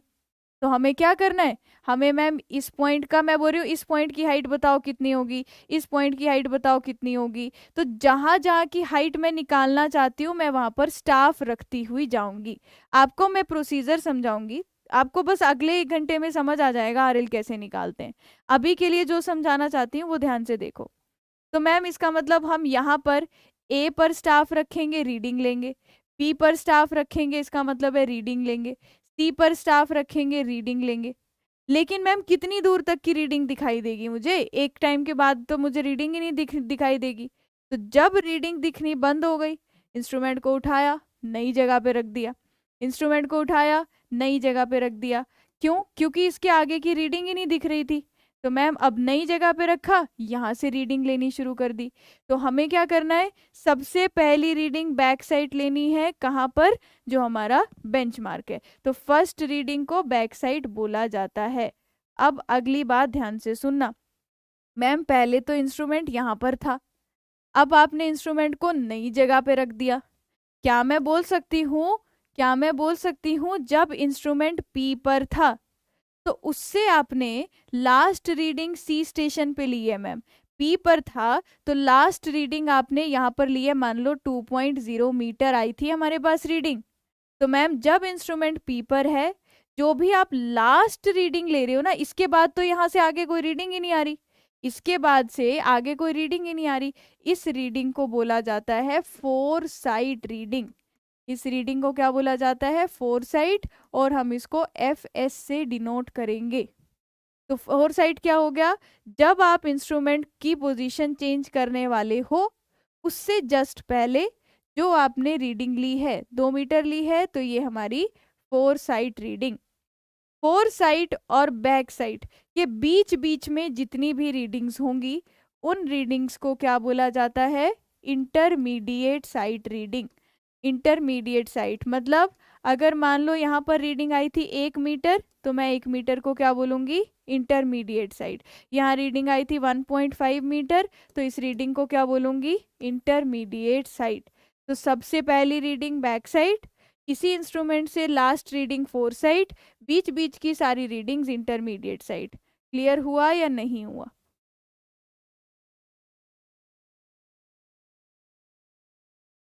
बोलो। बैक साइड, फोर साइड और इंटरमीडिएट साइड क्लियर है? क्लियर हो गया? किसको बोलना है? अभी हम और चीजें पढ़ते जाएंगे, आपको और क्लियर होगा। अभी मैं टाइप ऑफ लेवलिंग में यही बात बताने वाली हूँ बार बार। अब सुनना, अब सुनना, अब इतनी कहानी तो खत्म। अब सुनना, जब मैं अपने इंस्ट्रूमेंट को उठाकर इस नई जगह पर लेकर गई, जब मैं अपने इंस्ट्रूमेंट को उठाकर इस नई जगह पर लेकर गई, तो फिर से मेरी कहानी, मैम जो कहानी यहाँ थी ना, सेम वैसी ही शुरू हो जाएगी यहाँ पर। कैसे? अब सारा ध्यान यहाँ पर रखना। तो मैम आपने इंस्ट्रूमेंट को उठाया और आपने उसको नई जगह पर रख दिया, जो नई जगह थी वो क्यू थी। जब आप नई जगह पे रखोगे इंस्ट्रूमेंट को, तो यहाँ पर मैम कहानी शुरू कैसे हो रही थी कि एक बेंचमार्क था, आप सबसे पहली रीडिंग बेंचमार्क पर लेते थे। तो ये कहानी रिपीट करने के लिए क्या करना पड़ेगा कि मैम जब आप नई जगह पर गए, तो सी पॉइंट पर तो आप ऑलरेडी आरएल निकाल चुके होंगे ना, रीडिंग तो आपने ले ली हुई है। तो सी पॉइंट पर आप क्या लोगे? बैक साइड, क्योंकि वहां पर कहानी शुरू करने के लिए क्या करना पड़ेगा? फिर से मैम जब मैं नई जगह पे जाऊंगी, तो इसी स्टेशन पर मैं एक और बार बैक साइड रीडिंग लूंगी। क्यों? क्योंकि ये तो मेरा सिर्फ थोड़े से टाइम के लिए क्या बन गया? बेंचमार्क बन गया कि नहीं? क्योंकि मैम आपने इस पे आरएल तो पहले ही निकाल लिया होगा। तो क्या मैं इस सी पॉइंट को टेम्परेरी बेंचमार्क बोल सकती हूँ, जो सिर्फ कुछ देर के लिए बेंचमार्क बना है? कुछ ही देर के लिए बेंचमार्क बना है ना। तो जब मैं नई जगह पर गई, तो मैम आपने इस सी पॉइंट के लिए फिर से एक वापस डायरेक्शन में एक रीडिंग ली, उसको बोला बैक साइड रीडिंग। और इसके आगे की कहानी क्या है मैम? इसके आगे की भी कहानी सेम है। जो लास्ट रीडिंग होगी वो फोर साइड होगी, और फोर साइड और बैक साइड के बीच में जो भी रीडिंग आएगी वो इंटरमीडिएट साइड आएगी। इसके बाद जब आप फिर से नई जगह पे जाओगे, आपको क्या करना है? पहले पिछले स्टेशन पर बैक साइड लेनी है, फिर अपने इंस्ट्रूमेंट को ऐसे घुमाना है, फिर अपने आगे आगे वाली रीडिंग लेते जानी है। जो लोग पहली बार सर्वे पढ़ रहे हैं, क्या उनको समझ आई ये रीडिंग क्या क्या है? क्योंकि बाकी लोगों ने पहले कभी ना कभी पढ़ा है, लेकिन जिसने पहली बार पढ़ा, क्या उसको क्लियर हुआ किस रीडिंग को क्या बोलते हैं? बोलिए, किस रीडिंग को क्या बोलते हैं? अगर उनको समझ में आ गया तो मतलब सबको समझ में आ गया होगा। अगर उनको समझ में आ गया तो सबको समझ में आ गया होगा। तो मैं यहाँ पर क्या लिख सकती हूँ? यहाँ पर मैं क्या लिख सकती हूँ? नोट करके, नोट करके मैं क्या लिख सकती हूँ? आप रेफरेंस के लिए इस डायग्राम को भी बना सकते हैं। तो सबसे पहले हम लिख सकते हैं फर्स्ट रीडिंग। सबसे पहले हम लिख सकते हैं, चेंज पॉइंट भी समझाती हूँ आपको, कुछ लोग चेंज पॉइंट बोल रहे थे। First reading on staff, first reading on staff whose point is, yeah, whose RL is known.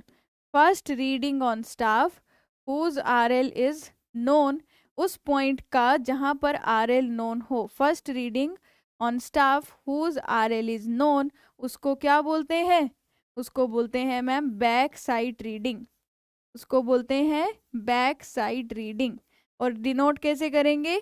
BS से डिनोट करेंगे। दूसरा क्या लिखेंगे? Last reading, last reading on staff of a point last reading on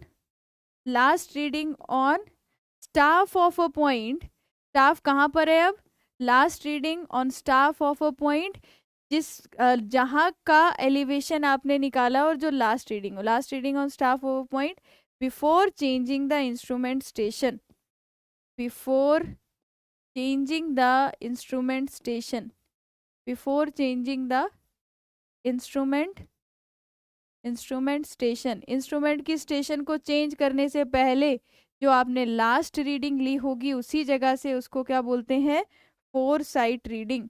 तो उसको बोलते हैं ma'am foresight reading. Station is known as foresight reading. तो ये चीज ना डेफिनेशन तो ठीक है, लेकिन आपको डायग्राम से ज्यादा क्लियर हो जाएगी।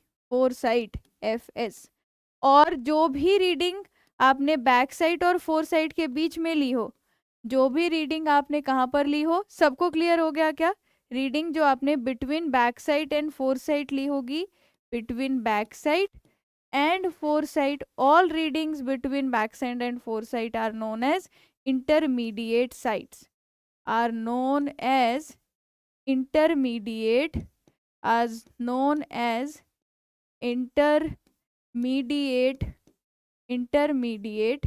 site, और उसको हम IS से डिनोट करते हैं। बोलिए, सभी को क्लियर हो गया? और मैम यहाँ से ये चीज इसलिए जरूरी है क्योंकि आगे जितना भी सर्वे अभी हम इस चैप्टर का पढ़ेंगे उसमें ये दो तीन चीजें हैं जो आपको नाम वगैरह बार बार यूज होंगे। अगर किसी को भी इतना अच्छा नहीं समझ में आया तो हम इसको इतना पढ़ेंगे कि आपको याद ही हो जाएगा। अब चलो आगे चलते हैं। अब मैम इस रीडिंग में, इस पूरे डायग्राम में आपने एक चीज देखी होगी कि ये जो एक सी वाला पॉइंट है ना, इस पे हम 2 बार रीडिंग ले रहे हैं। मैम एक बार तो यहाँ से रीडिंग ले रहे हैं, एक बार हम नए स्टेशन से रीडिंग ले रहे हैं। मतलब सी पर जब मैंने स्टाफ रखा है तो मैम एक रीडिंग तब आ रही है जब इंस्ट्रूमेंट पी पर था, एक रीडिंग तब आ रही है जब इंस्ट्रूमेंट क्यू पर था। तो वो स्टेशन जहां पर आपने 2 रीडिंग्स ली होंगी उसको क्या बोलते हैं? Change point. तो हमारा वो वाला स्टेशन जहां पर भी आपकी बैक साइड और फोर साइड आएगी तो उसको बोलते हैं चेंज पॉइंट। तो उसको क्या बोलते हैं? Change point. क्लियर हो गया? चेंज पॉइंट क्या हो गया? जहां पर भी आपकी दोनों रीडिंग्स मिलेंगी।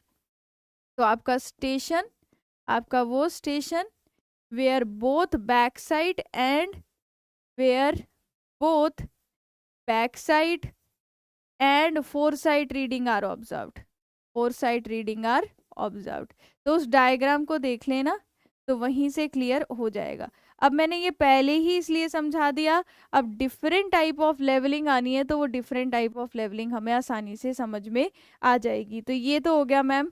इसका मतलब ये जो सी है ना, सी को हम CP लिख सकते हैं, दिल्ली वाला CP नहीं, सी को हम CP लिख सकते हैं, चेंज पॉइंट। कोई डाउट यहाँ तक? कोई डाउट यहाँ तक बता दीजिए। आज तो एकदम अच्छे होके सुन रहे हो आप लोग, मतलब मन कर रहा है कि दिल से मैं आप लोगों की तारीफ करूं। पिछली क्लास में भी एकदम ध्यान लगा के सुन रहे थे, अभी भी ध्यान लगा के सुन रहे हैं, पर मुझे लगता है तारीफ कर दूंगी तो मेरे पे ही भारी ना पड़ जाए आप पे तारीफ करना, आपकी तारीफ करना, है ना। तो अब हम लोग डिस्कस कर रहे थे, अब हम इसको ज़रा ऊपर ले जाते हैं। हमने इस डायग्राम वाली स्लाइड को पहले यूज़ कर लिया, तो हम डिस्कस कर रहे थे different type of levelling, direct और इनडायरेक्ट। तो डायरेक्ट और इनडायरेक्ट लेवलिंग से हम सीधे आ गए कि ऑटो लेवल है। जब हमने इसको बिल्कुल लेवल रखा है तो line of site line of collimation के बराबर है, बबल सेंटर पे होगा। तो ऐसे करते करते मैम हम जितनी भी लेवलिंग लेंगे वो हमारी डायरेक्ट लेवलिंग होगी। अच्छा, डायरेक्ट लेवलिंग से पहले आपने हमें ये बता दिया कि हमारी बैक साइड रीडिंग कौन सी होगी, फोर साइड रीडिंग हमारी कौन सी होगी।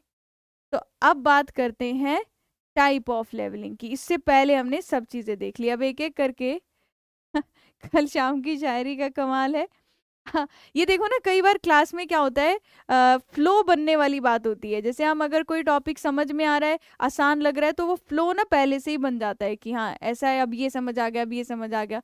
कई बार कुछ टॉपिक अगर वो एक अटका बीच में, फिर वो फ्लो बनना मुश्किल हो जाता है। अभी नहीं तारीफ करेंगे, अभी लास्ट में आपको आज एक रूल बता के जाऊंगी। अच्छा, डायरेक्ट लेवलिंग क्या होता है?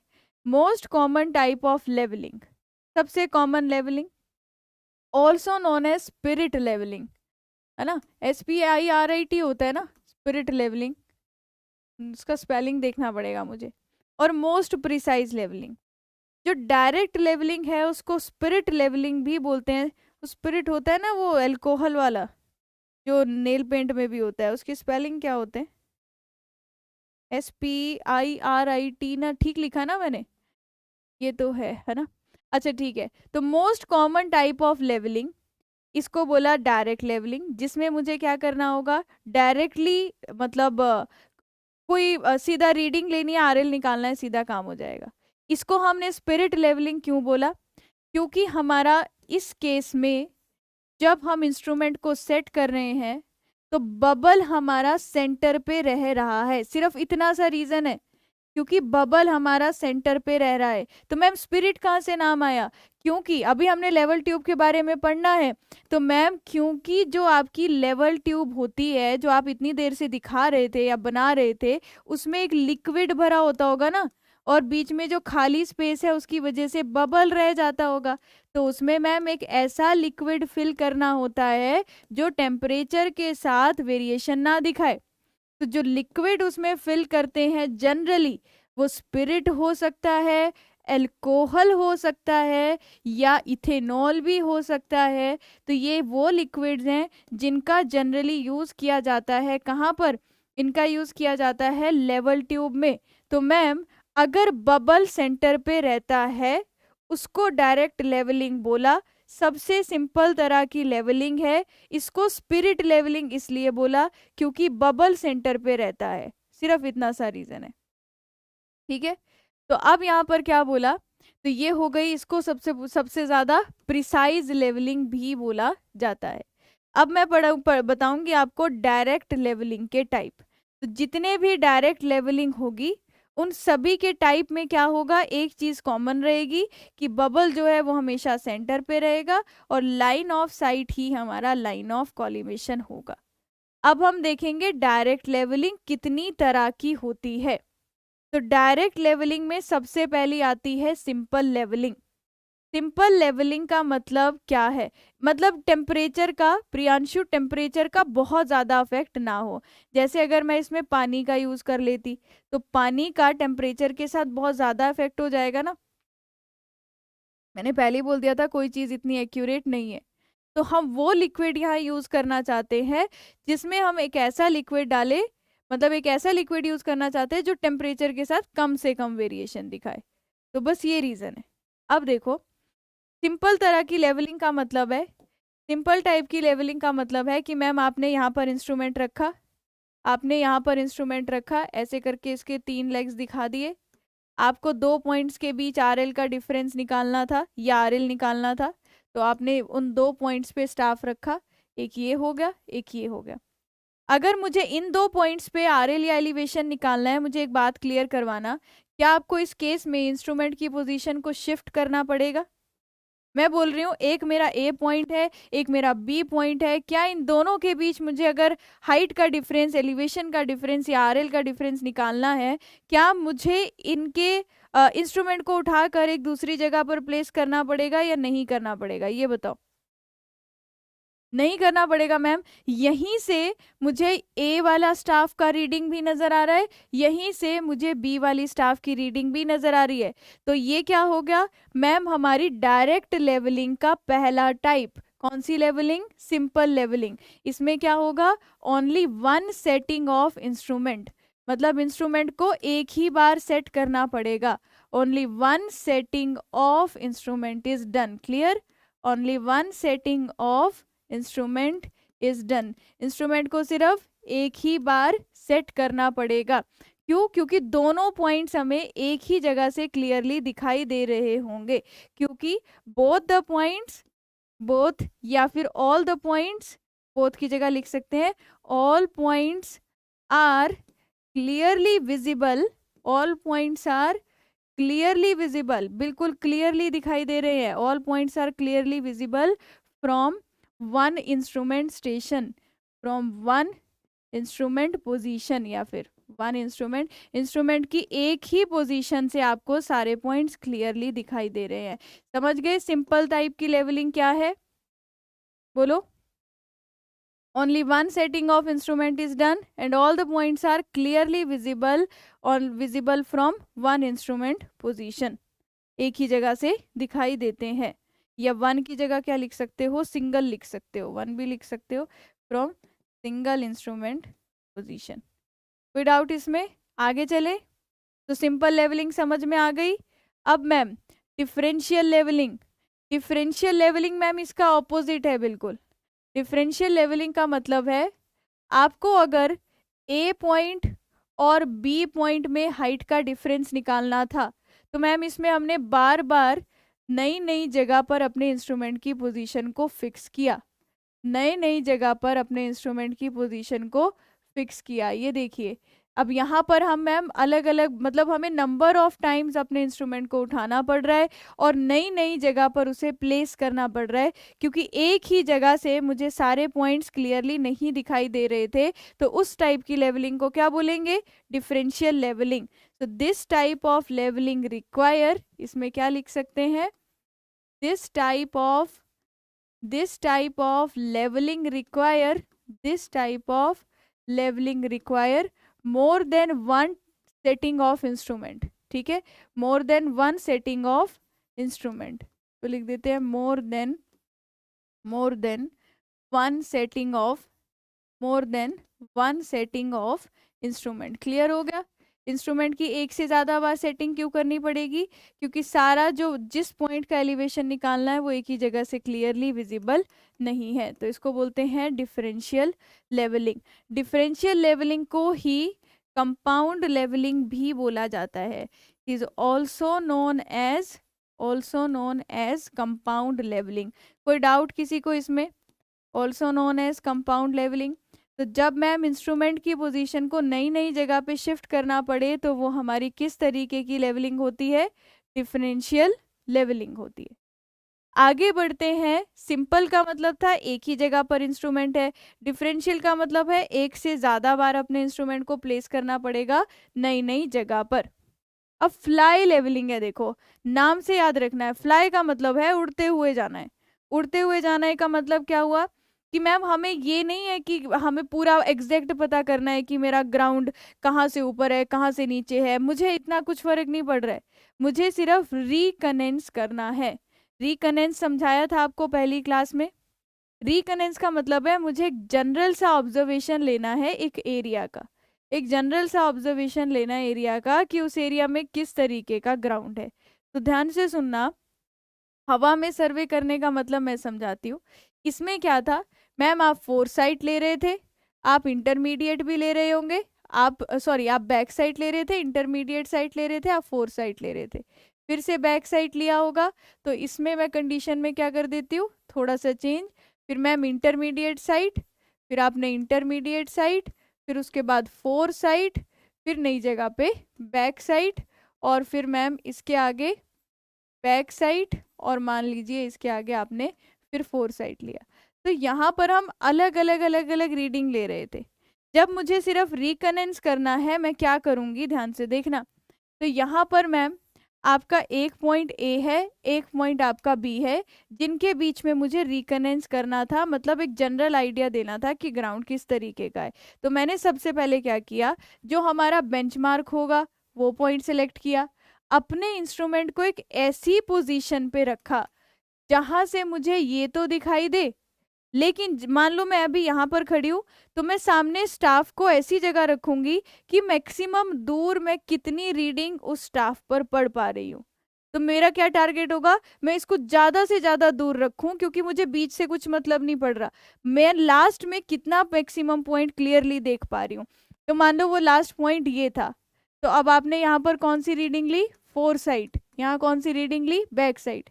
इसके बाद मैं अपने इंस्ट्रूमेंट को ऐसी कुछ जगह पे रखूंगी कि मुझे पिछला वाला भी स्टेशन दिखाई दे और नेक्स्ट स्टेशन बहुत दूर है, जो जितना मैक्सिमम दूर है वो दिखाई दे।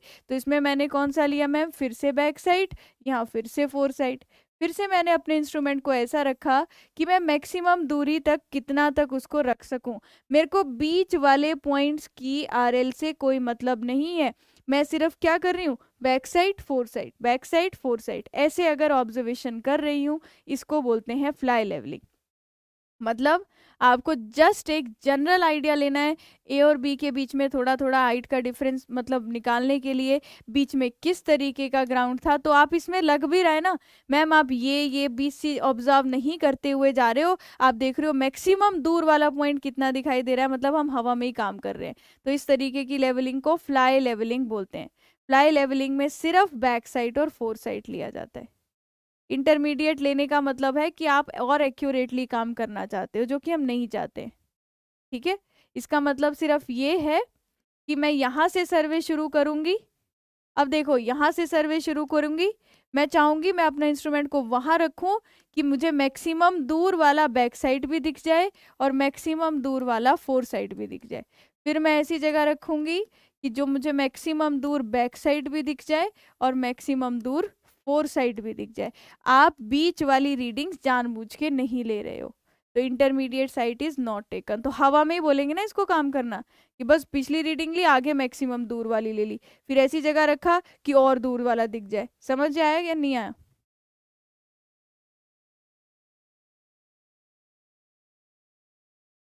तो सबसे पहले, हाँ, इसमें कुछ एक्सप्लेन करने के लिए अच्छा सुन लो।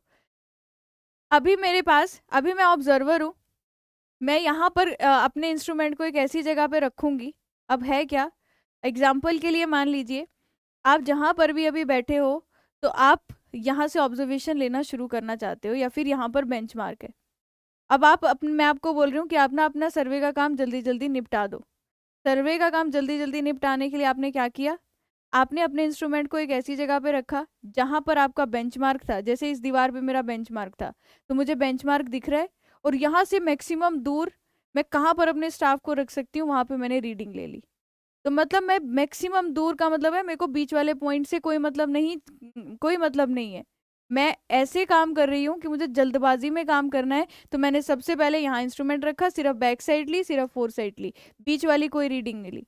फिर एक ऐसी जगह चुनी जहाँ से पिछला भी दिख जाए और नेक्स्ट स्टेशन मैक्सिमम दूर वाला भी दिख जाए। तो इस तरीके से काम होगा फ्लाई लेवलिंग। तो क्या लिखेंगे, बताओ, फ्लाई लेवलिंग सिंपल लेवलिंग है या डिफरेंशियल लेवलिंग है?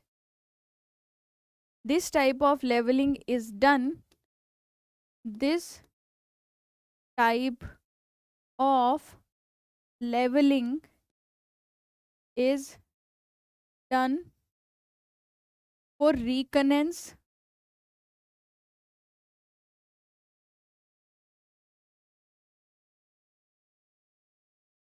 of survey area. सिर्फ मुझे क्या करना है, रिकनेंस करना है सर्वे एरिया का। इसमें क्या करेंगे, only back side and fore side readings are taken. ठीक है, कौन सी लेवलिंग है, अरे डिफरेंशियल है। सिंपल का मतलब क्या था, सिंपल का मतलब है इंस्ट्रूमेंट को एक ही बार सेट करना पड़ेगा। सिंपल का मतलब है एक ही बार। ये डिपेंड करेगा राजेश कि हमारा इंस्ट्रूमेंट कितनी दूर देख सकता है, इंस्ट्रूमेंट के ऊपर। ऑटो लेवल है, डंपी लेवल है, वाई लेवल है, टिल्टेड लेवल है, तो डिफरेंट टाइप ऑफ लेवल है, उस पर डिपेंड करेगा हम कितना दूर देख सकते हैं। उसमें जो लेंस लगा होगा वो बताएगा। तो मैम सिंपल में तो एक ही जगह पर इंस्ट्रूमेंट था, डिफरेंशियल में अलग अलग जगह पर इंस्ट्रूमेंट है। तो ये कौन से टाइप का लेवलिंग होगा, it is a type of differential levelling. तो it is a type of differential. मतलब मैम अभी आप डायरेक्ट लेवलिंग बता रहे हो, डायरेक्ट में आपने डिफरेंशियल बताया, डिफरेंशियल का ये वाला टाइप भी बन गया। कोई डाउट है यहाँ तक तो पूछिए, कोई डाउट है किसी को यहाँ तक तो पूछिए। तो रिकनेंस करना है तब हम ये करेंगे, और सिर्फ बैक साइड और फोर साइड रीडिंग ही ऑब्जर्व करेंगे। अब आगे चलते हैं, फ्लाई लेवलिंग के बाद जो नेक्स्ट टाइप की लेवलिंग आती है वो आती है हमारी चेक लेवलिंग। चेक लेवलिंग में नाम से क्या पता चल रहा है, चेक लाइंस क्यों ड्रॉ करते थे, चेक लाइंस क्यों ड्रॉ करते थे, to check the accuracy of work. तो मैम जो आपने ए से लेकर बी तक अभी फ्लाई लेवलिंग की काम किया था, क्या कर रहे थे आप? मैक्सिमम दूर रीडिंग रख रहे थे, बैक साइड ले रहे थे, फिर फोर साइड ले रहे थे, फिर जब यहाँ स्टाफ रख रहे थे फिर से बैक साइड और फोर साइड ले रहे थे, फिर से आप रीडिंग ले रहे थे बैक साइड फोर साइड। तो डायरेक्शन मेरी सर्वे करने की लेफ्ट टू राइट थी। अगर मुझे चेक करना है कि मैंने काम सही किया है या नहीं, तो अब मैं बी पॉइंट से सर्वे शुरू करूंगी और वापिस आऊंगी और देखूंगी क्या ए पे सेम आरएल आ रहा है या नहीं। तो एक्यूरेसी को चेक करने के लिए क्या ड्रॉ करेंगे, क्या करेंगे? Check levelling. Check levelling is done at, generally क्या लिख सकते हो? Generally check levelling is done at the end of day's work. Check levelling end of day work, क्यों? क्योंकि लास्ट में ही करेंगे ना चेक। Is done, check levelling is done after the end of day's work. एक दिन का पूरा काम जब खत्म हो जाएगा तो उसके बाद हम चेक लेवलिंग करेंगे from last station to from last station to first station या इनिशियल स्टेशन, जो आपने सबसे पहले लिया था। लास्ट स्टेशन से इनिशियल स्टेशन की तरफ आएंगे। अगर आरएल सेम आ गया तो इसका मतलब आपने सही काम किया है पूरे दिन भर का। तो दिन भर में लास्ट से लेकर फर्स्ट तक आने के लिए क्या करेंगे? फिर से हम back side four side back side four side करेंगे, क्योंकि अगर आपने इंटरमीडिएट कर लिया तो टाइम बहुत लग जाएगा। तो इसमें हम चेक लेवलिंग करते हैं ताकि हम एक्यूरेसी चेक कर सकें अपने पूरे दिन के काम की। समझ में आ गई बात? समझ में आ गई बात?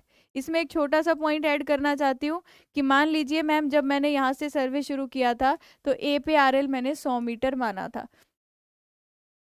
मैं रिकनेंस किया, मैंने यहाँ का आरएल निकाल लिया, रिकनेंस किया, यहाँ का आरएल निकाल लिया, रिकनेंस किया, मैं बी का आरएल निकाल लिया। तो बी का आरएल जब मैंने निकाला तो वो मेरे पास 200 मीटर आया। तो जब मैं बी से ए की तरफ आऊंगी मैम ए 100 मीटर आना चाहिए। अब मैंने आपको बोला कि मान लीजिए बी के आसपास एक परमानेंट बेंचमार्क था, मान लीजिए रेलवे स्टेशन था एक। तो मैं देख रही हूँ कि बी के पास जो रेलवे स्टेशन है वो मेरे लिए ज़्यादा आसान है कि मैं बी से ए की तरफ जाने की बजाय एक काम करता हूँ कि बी से रेलवे स्टेशन की तरफ चला जाऊंगा तो टाइम कम लगेगा। तो रेलवे स्टेशन पे जो आरएल था, सुनना ध्यान से, रेलवे स्टेशन पर जो आरएल था मैम वो मान लो 250 मीटर था। तो मैंने अपना एक्यूरेसी तो चेक करना है, तो मैं काम करता हूँ, मैं 200 मीटर वाले बी स्टेशन से फ्लाई लेवलिंग करता हुआ आता हूँ और फ्लाई लेवलिंग करता हुआ इस रेलवे स्टेशन वाले पॉइंट पे जब आरएल निकालूं तो 250 मीटर अगर आ गया तो ये चीज़ बिल्कुल सही है। समझ में आई बात? तो ये चीज़ बिल्कुल सही है कि नहीं? साइट पे करना पड़ेगा राजेश, साइट पे करना पड़ेगा after the end of day's work कि हमारी जो एक्यूरेसी है वो हमारी पूरी करेक्ट होनी चाहिए। ठीक है, बाकी पेपर में भी कैसे हम लोग चेक करते हैं वो मैं समझाऊंगी। कागज में जब मुझे एक्यूरेसी चेक करनी है उसका क्या तरीका होता है मैं आपको एक्सप्लेन करूंगी। अभी हम जब आरएल निकाल लेंगे तो उसके बाद जब हम जितने भी आरएल निकाल लेते हैं ना, उसके बाद देखना होता है उसमें कोई गलती तो नहीं है, तो उसको चेक करने का एक तरीका है कागज में, मैं समझाऊंगी कैसे करते हैं। तो मैम आपने क्या किया? तो आपने क्या किया मैम, इसके आसपास अगर कोई बेंचमार्क भी था तो उसकी हेल्प से भी आप चेक कर सकते हो एक्यूरेसी ऑफ वर्क। क्लियर हो गया? चेक लेवलिंग क्लियर है सभी को? इसमें आपने back side four side intermediate side 3 number निकालते हैं क्या फिर से? मतलब नहीं नहीं, इसमें जब चेक लेवलिंग होगी तो इसमें भी हम क्या करते हैं generally, only back side and fore side, लेकिन जो डायरेक्शन हो जाती है ना वो हमारी सर्वे करने की वो ऑपोजिट हो जाएगी। लास्ट स्टेशन डायरेक्शन ऑपोजिट हो गई, लास्ट से फर्स्ट स्टेशन। ठीक है, इंटरमीडिएट नहीं लेते हैं, इंटरमीडिएट लेंगे तो फिर चेक करने में ही सारा टाइम लग जाएगा। इतना टाइम तो आपको सर्वे करने में नहीं लगा होगा जितना चेक में लग जाएगा। तो चेक का मतलब है एक जनरल आइडिया देख लें कि वैल्यू उसके आसपास आ रही है या नहीं, है ना। अगर 100 मीटर है तो 100 की बजाय आपका आंसर 200 आ रहा है तो मतलब बहुत बड़ी गलती हुई है, तो फिर से सारा सर्वे का काम करो। अब आगे चलते हैं। चेक लेवलिंग के बाद जो नेक्स्ट टाइप की लेवलिंग आती है उसको बोलते हैं प्रोफाइल लेवलिंग। अभी आपको सारे मैं रिपीट करवाऊंगी, आपको याद रहेंगे। उसको बोलेंगे हम प्रोफाइल लेवलिंग। अब इस पर आते हैं, प्रोफाइल लेवलिंग क्या है? Type of differential levelling done for the purpose of determining the elevation of ground surface along a fix line also called profile levelling, या इसको लॉन्गिट्यूडनल लेवलिंग भी बोलते हैं। मैं आपको इसको समझाती हूँ पहले, फिर लिखना इसको, फिर लिखना इसको, ध्यान से देखिएगा। ये मैं एक रोड बना रही हूँ, इस रोड पे चल रही है गाड़ी, किस डायरेक्शन में, इस डायरेक्शन, ये जा रही है नीचे की तरफ। क्या मैं बोल सकती हूँ आपको ये रोड साइड से दिख रहा है? क्या मैं बोल सकती हूँ ये रोड आपको साइड से दिख रहा है?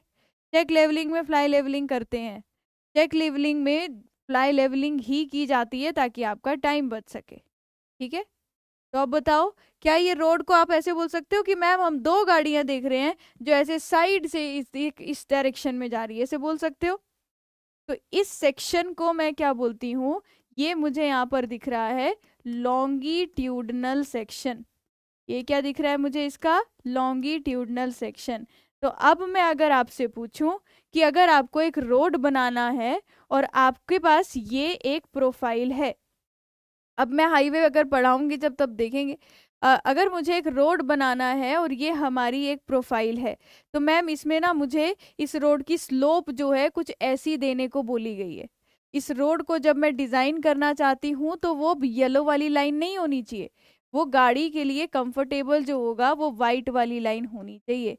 तो अब मुझे जो सर्वे करना है वो क्या करना है, मुझे ये करना है कि मुझे कितना पार्ट यहाँ से कट करना होगा, कितना पार्ट यहाँ से निकालना पड़ेगा और कितना पार्ट मुझे यहाँ से फिल करना पड़ेगा कि मैं ये वाली स्लोप प्रोवाइड कर सकूं।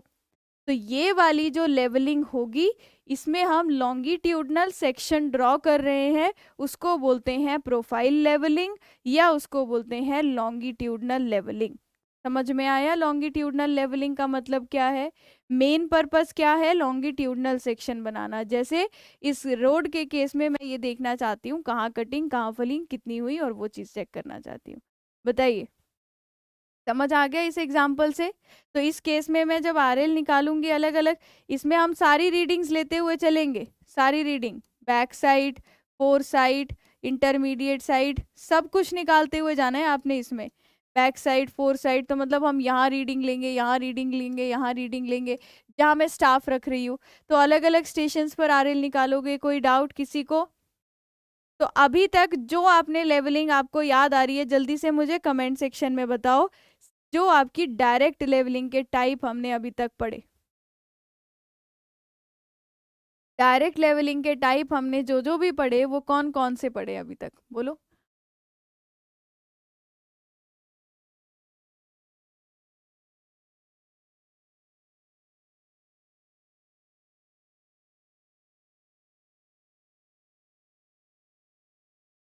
हाँ, कटिंग भी हो सकती है प्रियांश, फिलिंग भी हो सकती है, डिपेंड करता है हम जब स्लोप डिजाइन करते हैं ना हाईवे की, तो डिपेंड करता है हमें वर्टिकल कर्व, ये वर्टिकल कर्व है, ये वर्टिकल कर्व कैसा प्रोवाइड करना है, कितना ग्रेडियंट होना चाहिए या कितना स्लोप होना चाहिए। तो सिंपल हो गया, डिफरेंशियल लेवलिंग हो गई, फ्लाई लेवलिंग हो गई, चेक लेवलिंग हो गई, और fly levelling, check levelling, differential levelling. अच्छा, तो यही पढ़ी अभी तक, ठीक है। और लास्ट वाली जो अभी देखी वो क्या थी हमारी, प्रोफाइल लेवलिंग। तो प्रोफाइल लेवलिंग में भी हमें क्या करना पड़ेगा, इंस्ट्रूमेंट को शिफ्ट करना पड़ेगा नई जगह पर। तो इंस्ट्रूमेंट को जब हम नई जगह पर प्लेस करेंगे तो वो क्या बन जाएगी हमारी, differential levelling. It is done for the purpose of determining the elevation of the ground surface along the fixed line. तो हमारी जो फिक्स्ड लाइन थी वो ये वाली थी ग्राउंड की, इस लाइन के विद रिस्पेक्ट टू ही आप आरएल निकालोगे, और आपको कहीं ग्राउंड का आरएल नहीं निकालना है, क्योंकि मैम जहां पर आप खड़े हो वो तो एक रूम है, रूम का एक तो एरिया है, तो इस एरिया में नहीं आपको आरएल निकालना है, आपको एक डायरेक्शन में चलते हुए जाना है, जिस डायरेक्शन में आप रोड दोगे, तो वो हमारा फिक्स लाइन है। ऑल्सो कॉल्ड लॉन्गिट्यूडनल लेवलिंग, क्यों, क्योंकि इसमें हम लॉन्गिट्यूडनल सेक्शन बनाते हैं, for plotting the longitudinal section के काम आती है। इसका एग्जाम्पल मैं लिख सकती हूँ, फॉर एग्जाम्पल जैसे हमारे हाईवे हो गए, मतलब रोड हो गया, या हमारा रेलवे हो गया, जब मैं उसके लिए सेक्शन ड्रॉ करूंगी तो ये हमारी लेवलिंग उसमें काम में आएगी। बोलो समझ में आया, बोलो समझ में आई ये चीज? अब देखिए, थोड़ी सी ज़्यादा टाइप की लेवलिंग हो गई है, आपको रिफ्रेश या फ्रेश करने के लिए थोड़ी सी कुछ और बात करते हैं। तो प्रोफाइल लेवलिंग के बाद उसके आगे कंटिन्यू करते हैं। यहाँ तक कुछ पूछना है तो बताइए। मैं आपके लिए एक छोटी सी मतलब बीच में आपको ब्रेक चाहिए होता है, मुझे पता है बहुत मुश्किल हो जाती है सुबह से लेकर, मतलब आप इतना ज़्यादा स्क्रीन टाइम आपका हो जाता है। मेरे साथ भी ऐसा ही है, हम लोग भी इतना ज़्यादा स्क्रीन के आगे रहते हैं तो दिमाग जो है वो गर्म हो जाता है। लेकिन मैं एक छोटी सी कहानी के साथ आप लोगों को रिलेट करना चाहूँगी, आप लोगों की मतलब अभी वाली जो सिचुएशन है इसको मैं पूरा अच्छे से समझ सकती हूँ। इससे पहले जब मैं क्लासेस लेती थी, जो लोग 12-12 घंटे स्क्रीन के आगे बैठते थे, मतलब 8-8 10-10 घंटे वो स्क्रीन के आगे बैठते थे, उसके बाद वो अपना भी पढ़ते थे और अगले दिन सिर्फ 4-5 घंटे सोने के बाद फिर से वापस आ जाते थे, है ना। तो क्या है, नेट स्लो हो गया था। वही तो मैं सोच रही हूँ कि मतलब अभी आपको ना धीरे धीरे इसकी आदत हो जाएगी। जब मैं भी नया नया स्क्रीन के आगे बैठना शुरू हुई थी तो मुझे बहुत प्रॉब्लम होती थी। अब आपने अपने को टाइम दो, 15 दिन 20 दिन देखना, अब नॉर्मल हो जाएगा। लेकिन अगर आप अफोर्ड कर सकते हो कि आपके पास वो लेंस आते हैं ना, वो मतलब अच्छा वाला जिसमें ब्लू कट टाइप लेंस हो, जिससे आपकी आंखों में प्रॉब्लम ना आए, तो थोड़ा सा वो देख लेना कि आप वो खरीद सको। पर ना एक छोटी सी स्टोरी मैंने कल पढ़ी कहीं पर, मैं आपके साथ वो शेयर करना चाहती हूँ। क्योंकि आप बहुत सारे लोग हैं जो मतलब तैयारी कर रहे हो, और बहुत सारे लोग होंगे जो तैयारी छोड़ ही दी होगी। तो मैंने उस स्टोरी को आपकी तैयारी के साथ रिलेट कर लिया कहीं ना कहीं, तो इसलिए मैं वो आप लोगों को एक्सप्लेन करना चाहती हूँ। तो अब क्या हुआ, देखो, नेट, अच्छा, है ना, वो आदत सी हो जाएगी आपको, वही मैं कह रही हूँ। तो मैं कल एक कहानी पढ़ रही थी, तो उस कहानी में क्या बोला था कि थोड़ा सा सुनते हैं आप, शायद थोड़ा सा फ्रेश हो जाएंगे। तो उस कहानी में ये था कि एक बार ना एक हाथी होता है, और हाथी का बच्चा मतलब हाथी का एक छोटा सा बच्चा होता है। तो वो क्या करते हैं कि जब से हाथी का वो बच्चा जो है वो छोटा होता है, वो उसको ना एक टांग से मतलब उसको थोड़ा सा बांध के रखते हैं एक पतली सी रस्सी से। तो उन्होंने क्या किया होता है, हाथी को एक पतला सा लकड़ी का पार्ट है ना जिससे गाय को बांधते हैं, उस पतली सी एक रोप जैसी होती है, और उससे उन्होंने हाथी को बांधा होता है। तो क्या होता है कि अब धीरे धीरे वो हाथी जब बड़ा हो जाता है, तो बड़ा हो जाता है, फिर भी उसको इस पतली सी रस्सी से ही बांधा होता है, इस पतली रस्सी से बांधा होता है। फिर क्या होता है, वो इंसान ने जिस इंसान ने उसको उस पतली सी रस्सी से बांधा हुआ है, उससे एक और बंदा आके पूछता है कि भाई यार, ये तो इतना बड़ा हाथी है, ये तो इस रस्सी को 1 मिनट में तोड़ सकता है, तो ये तोड़ के तो यहाँ से आराम से भाग सकता है, लेकिन ये भाग क्यों नहीं रहा है। ये बचपन से आपने इसको इसमें बांधा है, पर ये अब तो बड़ा हो गया है ना, अब तो ये इतनी सी रस्सी को 2 मिनट में तोड़ेगा और यहाँ से निकल जाएगा। तो जिस इंसान ने उसे बांधा होता है वो उसको क्या जवाब देता है, वो उसको ये जवाब देता है कि देख, बचपन से मैंने इसको इस रस्सी से बांध रखा, तो बचपन में इसने बहुत कोशिश की कि मैं इस रस्सी को तोड़ूंगा और मैं भाग जाऊंगा, लेकिन तब कोशिश नाकामयाब हो गई क्योंकि तब इसमें इतना जोर नहीं था।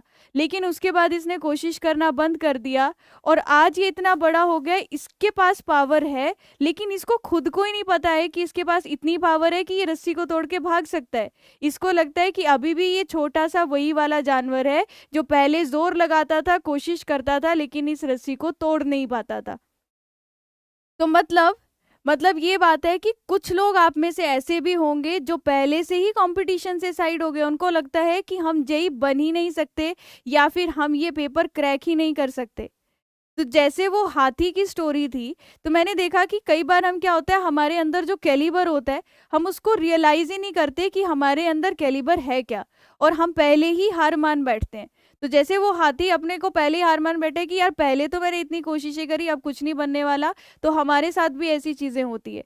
तो मेरी एक स्टूडेंट से बात हो रही थी, अगर आपको पता होगा, वो मेरी मैक्सिमम यूट्यूब क्लासेस में आता था। तो मैक्सिमम यूट्यूब क्लासेस में आता था, तो उसका साथ क्या हुआ कि वो ना बहुत सारे पेपर दे रहा है बहुत टाइम से। तो एसएससी जेई का भी उसका 2 नंबर से कट ऑफ रह गया था, उसका स्टेट का जेई का एग्जाम था वो 1 नंबर से रह गया, और उसका अब स्टेट में एक एई का पेपर आया था पिछले साल, तो वो भी रह गया, और अब एई का पेपर आ रहा है, और उसका मैसेज मुझे 3 दिन पहले ही आया था, मैं उसका नाम बताऊंगी आपको, उसका बस होपफुली पेपर निकल जाए। तो उसने बोला कि मैम, अब मुझे ऐसी फील आ रही है कि पता नहीं अब मेरे से होगा या नहीं, कि मैं इतने टाइम से कोशिश कर रहा हूँ कि अब मेरा पेपर निकलेगा या नहीं, अब मुझे डर सा लग रहा है कि आप बताओ कि अब पेपर निकलेगा या नहीं। तो मैं आपको बताती हूँ कि जब, ये बात मैंने पहले भी एक बार यूट्यूब में बोली थी, कि जब असफलता हमारी चरम सीमा पर होती है ना, मतलब बहुत ज़्यादा अनसक्सेसफुल चीज़ें हमारे आसपास हमें दिखाई देती है ना, मतलब बहुत सारी आपको दिखे कि नेगेटिविटी है और हम चीज़ों से पीछे हट रहे हैं, आप समझ लीजिए कि बस आपको सक्सेस मिलने ही वाली है। तो मैंने उसको भी यही चीज समझाई कि भाई तू इतने टाइम से तैयारी कर रहा है और इतने कम नंबर से रह रहा है, तो अब ये सोच ले कि अब आप उस सक्सेस के इतनी पास पहुंच गए हो, और अगर अब आपने हिम्मत हार दी ना, तो मतलब इसके बाद फिर से वही सेम हिम्मत लाना मुश्किल हो जाएगा। सेम चीज मैं आप लोगों को भी बोलूंगी, मैंने उसको भी समझाया कल कि मतलब ऐसे जितनी बात हुई यही मैं उसको बता पाई कि अब आपको हिम्मत नहीं हारनी है, क्योंकि आप इतने टाइम से जो काम कर रहे हो, जो मेहनत कर रहे हो, वो यहाँ पहुंच गई है। अब सोचो सक्सेस यहाँ है और उसकी मेहनत यहाँ है, अब वो हिम्मत हार जाएगा तो खत्म सारी चीज, जो यहाँ से लेकर यहाँ तक उसने खड़ा किया था ना इतना अपना महल, वो सब डूब जाएगा 1 मिनट में। तो अब आपके साथ पता क्या होगा, आप लोग अभी आधे से ज्यादा ये सोच के आए होंगे ना कि इस बार पेपर निकलेगा। सच्चाई ये है, जितनी पोस्ट आएगी कुछ बच्चों का पेपर निकलेगा, कुछ का नहीं निकलेगा। मैं आपको झूठा दिलासा दूंगी नहीं पहले, क्योंकि झूठ क्यों बोलना है यार। कुछ लोगों का पेपर निकलेगा, कुछ का नहीं निकलेगा, ये सच्चाई है। अपने मन में इस बात को मत रखना कि मैं ही टॉपर हूँ। अच्छी बात है, वो मोटिवेशन है, इस बार ही निकालूंगा, बहुत अच्छी बात है। लेकिन अगर पेपर नहीं निकला, मेरे कुछ स्टूडेंट्स ऐसे हैं जिनका उससे पहले एसएससी जेई निकला नहीं था, और बेचारे देखो, आपको पता है कोविड के टाइम तो पेपर भी नहीं हुआ था, और इस बार एसएससी जेई इतना अच्छा गया है कि वो तो बोल रहे हैं अभी ऑप्शन भी फिल करना है, वो चॉइस फिल करनी है कि सीपीडब्ल्यूडी मिल जाएगा।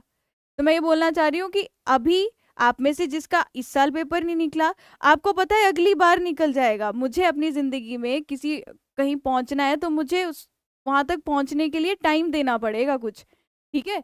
तो आप लोग ना ऐसे सोचते हो कि मैं बस 4 महीने में ही अपना ये पेपर निकाल के मेरा तो सारा काम खत्म हो जाएगा। अच्छी बात है जो आप सोच रहे हो, पर थोड़ा सा अगर प्रैक्टिकली होके सोचो कि जिस जगह पर मुझे पहुंचना है वहां पे जिंदगी भर मतलब टेंशन फ्री रहूंगा, जितनी भी XYZ ईयर्स मेरी जिंदगी होगी, तो मैं जितनी मेरी जिंदगी होगी, अगर मैं वो टेंशन फ्री होके जीना चाहता हूँ, अगर मैं अभी अपनी लाइफ के 2 साल भी लगा देता हूँ ना उसके लिए, तो वो भी एक मेरे लिए ऐसा होगा कि एक वैलिड है कि ठीक है यार, मैं 2 साल मेहनत करी तो सारी जिंदगी मेरी टेंशन जो है वो खत्म रह जाएगी, खत्म होगी, मतलब टेंशन नहीं रहेगी मुझे।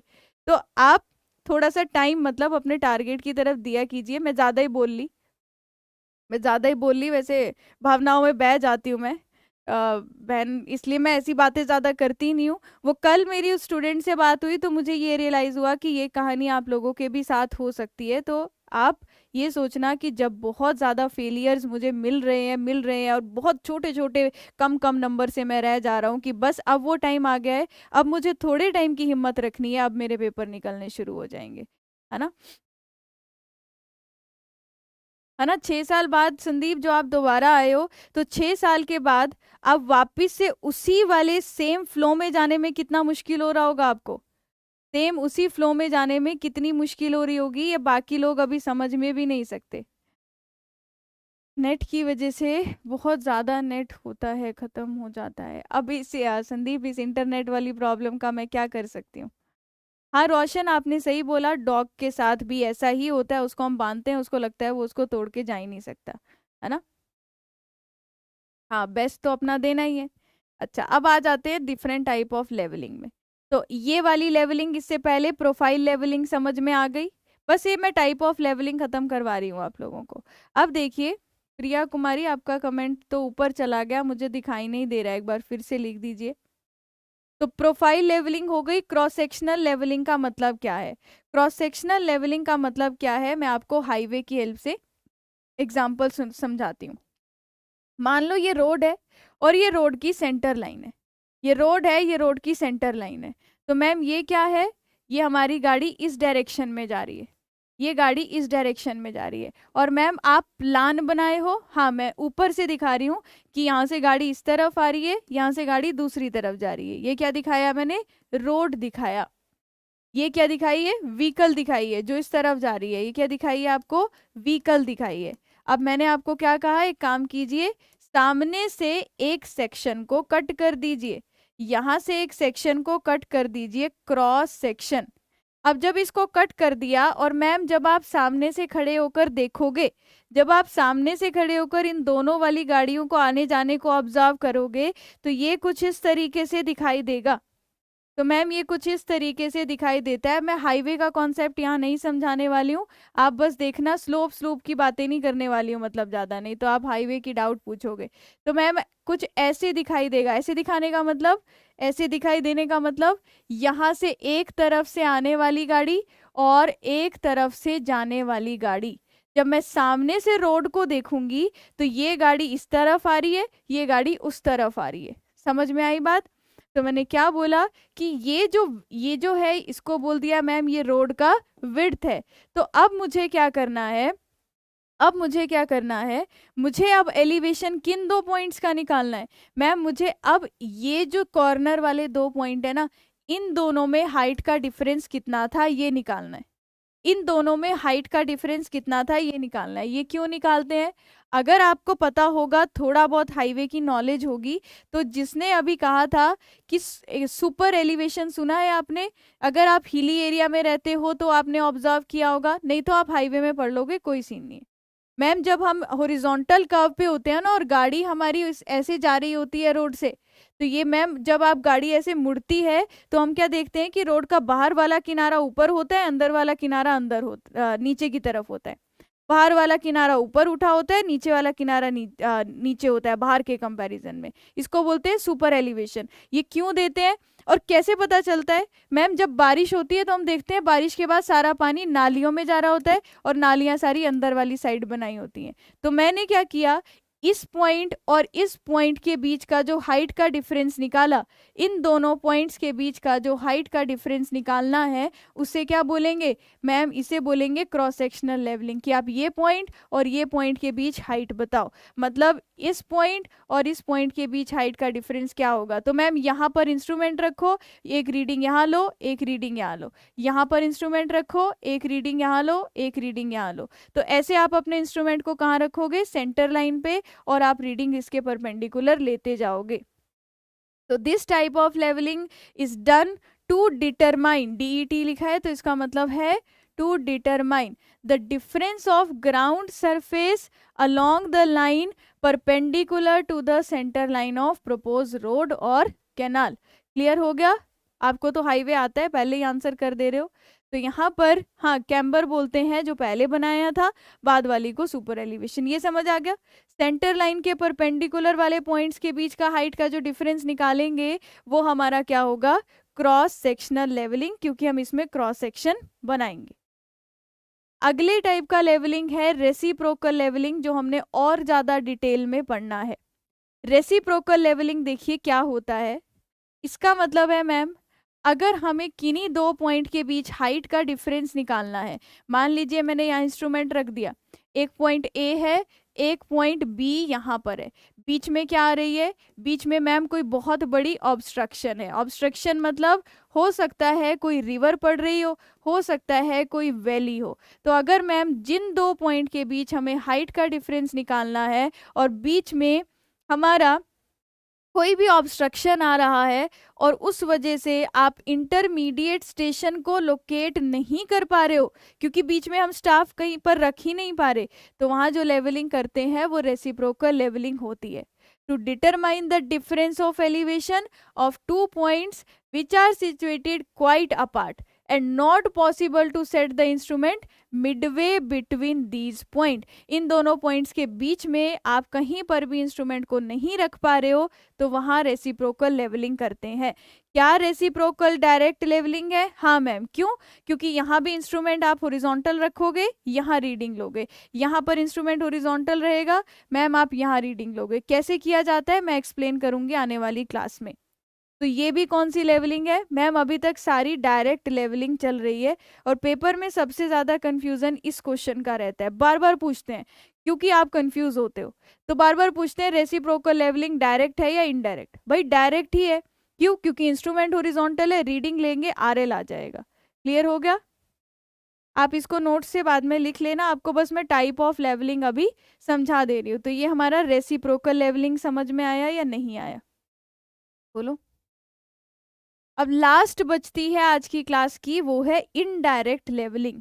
तो मैम डायरेक्ट लेवलिंग में तो क्लियर हो गया कि इंस्ट्रूमेंट रखना है, स्टाफ पर हमने सीधे सीधे रीडिंग लेनी है और काम हो गया।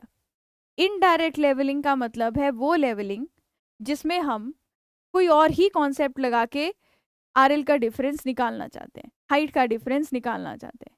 कोई और ही कॉन्सेप्ट मतलब आपको इस टॉपिक से सिर्फ ये पता होना चाहिए कौन सी लेवलिंग डायरेक्ट है, कौन सी इनडायरेक्ट है, कौन सी डिफरेंशियल है, कौन सी सिंपल है, रिकनेंस करनी है तो कौन सी की जाती है, चेक करनी है एक्यूरेसी तो कौन सी की जाती है। तो डेफिनेशंस में बोलूँगी सारी ही इंपॉर्टेंट है।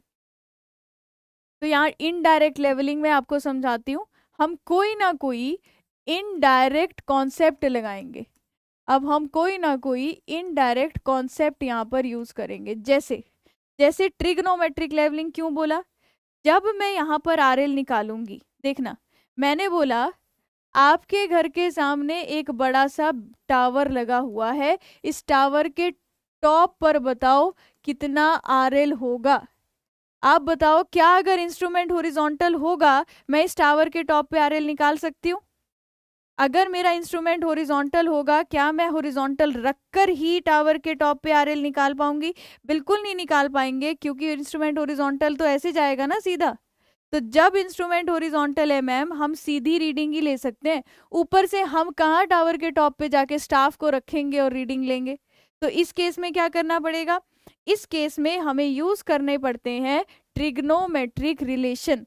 इस केस में हमें यूज करने पड़ते हैं क्या, ट्रिग्नोमेट्रिक रिलेशन। तब जाके आरएल आता है। कैसे आता है मैं एक्सप्लेन करूंगी आगे जाकर। इसमें हमें यूज करने पड़ते हैं ट्रिग्नोमेट्रिक रिलेशन। जैसे हम यहाँ यूज करेंगे टेन थीटा का, कॉस थीटा का, और फिर हम आरएल निकालेंगे। तो इसीलिए इस टाइप की लेवलिंग को क्या बोला, इनडायरेक्ट। क्योंकि कॉन्सेप्ट क्या था, हमने बोला था डायरेक्ट वो होगा जब इंस्ट्रूमेंट लेवल रहेगा, पर यहाँ इंस्ट्रूमेंट लेवल रहा नहीं। हमें इंस्ट्रूमेंट से जो रीडिंग लेनी थी वो देखने के लिए इसको किसी एंगल पर देखना पड़ेगा, और यहाँ थीटा आ गया तो मैम यहाँ तो ये इनडायरेक्ट लेवलिंग हो गया। लास्ट की जो इनडायरेक्ट लेवलिंग का पहला example trigonometric levelling, indirect levelling का दूसरा एग्जाम्पल बैरोमीट्रिक लेवलिंग। बैरोमीटर का यूज किस लिए किया जाता है बताओ? बैरोमीटर की हेल्प से क्या मेजर किया जाता है? बैरोमीटर की हेल्प से क्या मेजर किया जाता है? बैरोमीटर की हेल्प से मेजर किया जाता है atmospheric pressure. Atmospheric pressure measure किया जाता है। अब मैंने ना इंस्ट्रूमेंट ले जाना है ना मैंने स्टाफ ले जाना है। इनडायरेक्ट लेवलिंग है तो मैं इनडायरेक्ट कोई और ही अपना कॉन्सेप्ट लगाकर आरएल निकालूंगी। तो मैंने यहाँ पर क्या लिखा है, जैसे जैसे हाइट बढ़ती जाती है, elevation inversely proportional to atmospheric pressure. आपने सुना भी होगा ये चीज। तो जैसे जैसे आप हाई एल्टीट्यूड वाले एरियाज में जाएंगे, एटमॉस्फेरिक प्रेशर हाइट के साथ साथ डिक्रीज होता जाता है। यस और नो? एटमॉस्फेरिक प्रेशर हाइट के साथ साथ डिक्रीज होता जाता है। तो अभी मैं जिस एलिवेशन पर हूं, मैं with the help of barometer, with the help of barometer क्या मेजर कर लूंगी मैम, एटमॉस्फेरिक प्रेशर। फिर आप किसी और एलिवेशन पे जाओ, वहां पर मेजर कर लोगे एटमॉस्फेरिक प्रेशर। अगर अभी से अभी एटमॉस्फेरिक प्रेशर 20 था और बाद में 50 हो जाता है, तो वैल्यू अगर बढ़ गई तो इसका मतलब है एलिवेशन डिक्रीज हो गई। समझ आ गई बात? इतना ही याद रखना है, इतना ही याद रखना है कि इसमें elevation are measured indirectly by using the atmospheric pressure. कि किसका कॉन्सेप्ट यूज किया जाता है, एटमॉस्फेरिक प्रेशर का कॉन्सेप्ट यूज किया जाता है। कई बार बोलते हैं एनेरॉयड बैरोमीटर, एनेरॉयड बैरोमीटर का यूज, या फिर ये पेपर में आता है ऑल्टीमीटर, पेपर में आता है ऑल्टीमीटर। ऑल्टीमीटर मतलब बहुत ही ज़्यादा हाई एल्टीट्यूड, वो एरियाज जहाँ पर बहुत ही ज़्यादा हाई एल्टीट्यूड होगा वहाँ पर आप बैरोमीटर की बजाय ऑल्टीमीटर का या एनेरॉयड बैरोमीटर का यूज़ करते हो एटमॉस्फेरिक प्रेशर को निकालने के लिए। ये हो गया indirect levelling. Last indirect levelling क्या है, हिप्सोमेट्रिक लेवलिंग। हिप्सोमेट्रिक लेवलिंग में क्या करना है मैम, बॉइलिंग पॉइंट देखना है, कितने टेम्परेचर पे पानी जो है वो बॉयल होना स्टार्ट हो जाएगा। और आपको पता है जैसे जैसे एलिवेशन बढ़ता है उसके साथ साथ बॉइलिंग पॉइंट डिक्रीज होता जाता है। जैसे जैसे एलिवेशन बढ़ता है उसके साथ साथ बॉइलिंग पॉइंट डिक्रीज होता जाता है। मतलब हायर एल्टीट्यूड वाले एरियाज में जो पानी वो बॉयल करेगा वो हमारा क्या होगा, कम टेम्परेचर पे कर जाएगा। ये आपने पढ़ा भी होगा शायद। तो माउंटेन्स वाले एरिया, तो हाई एलिवेशन के साथ बॉइलिंग पॉइंट क्या करता है, डिक्रीज।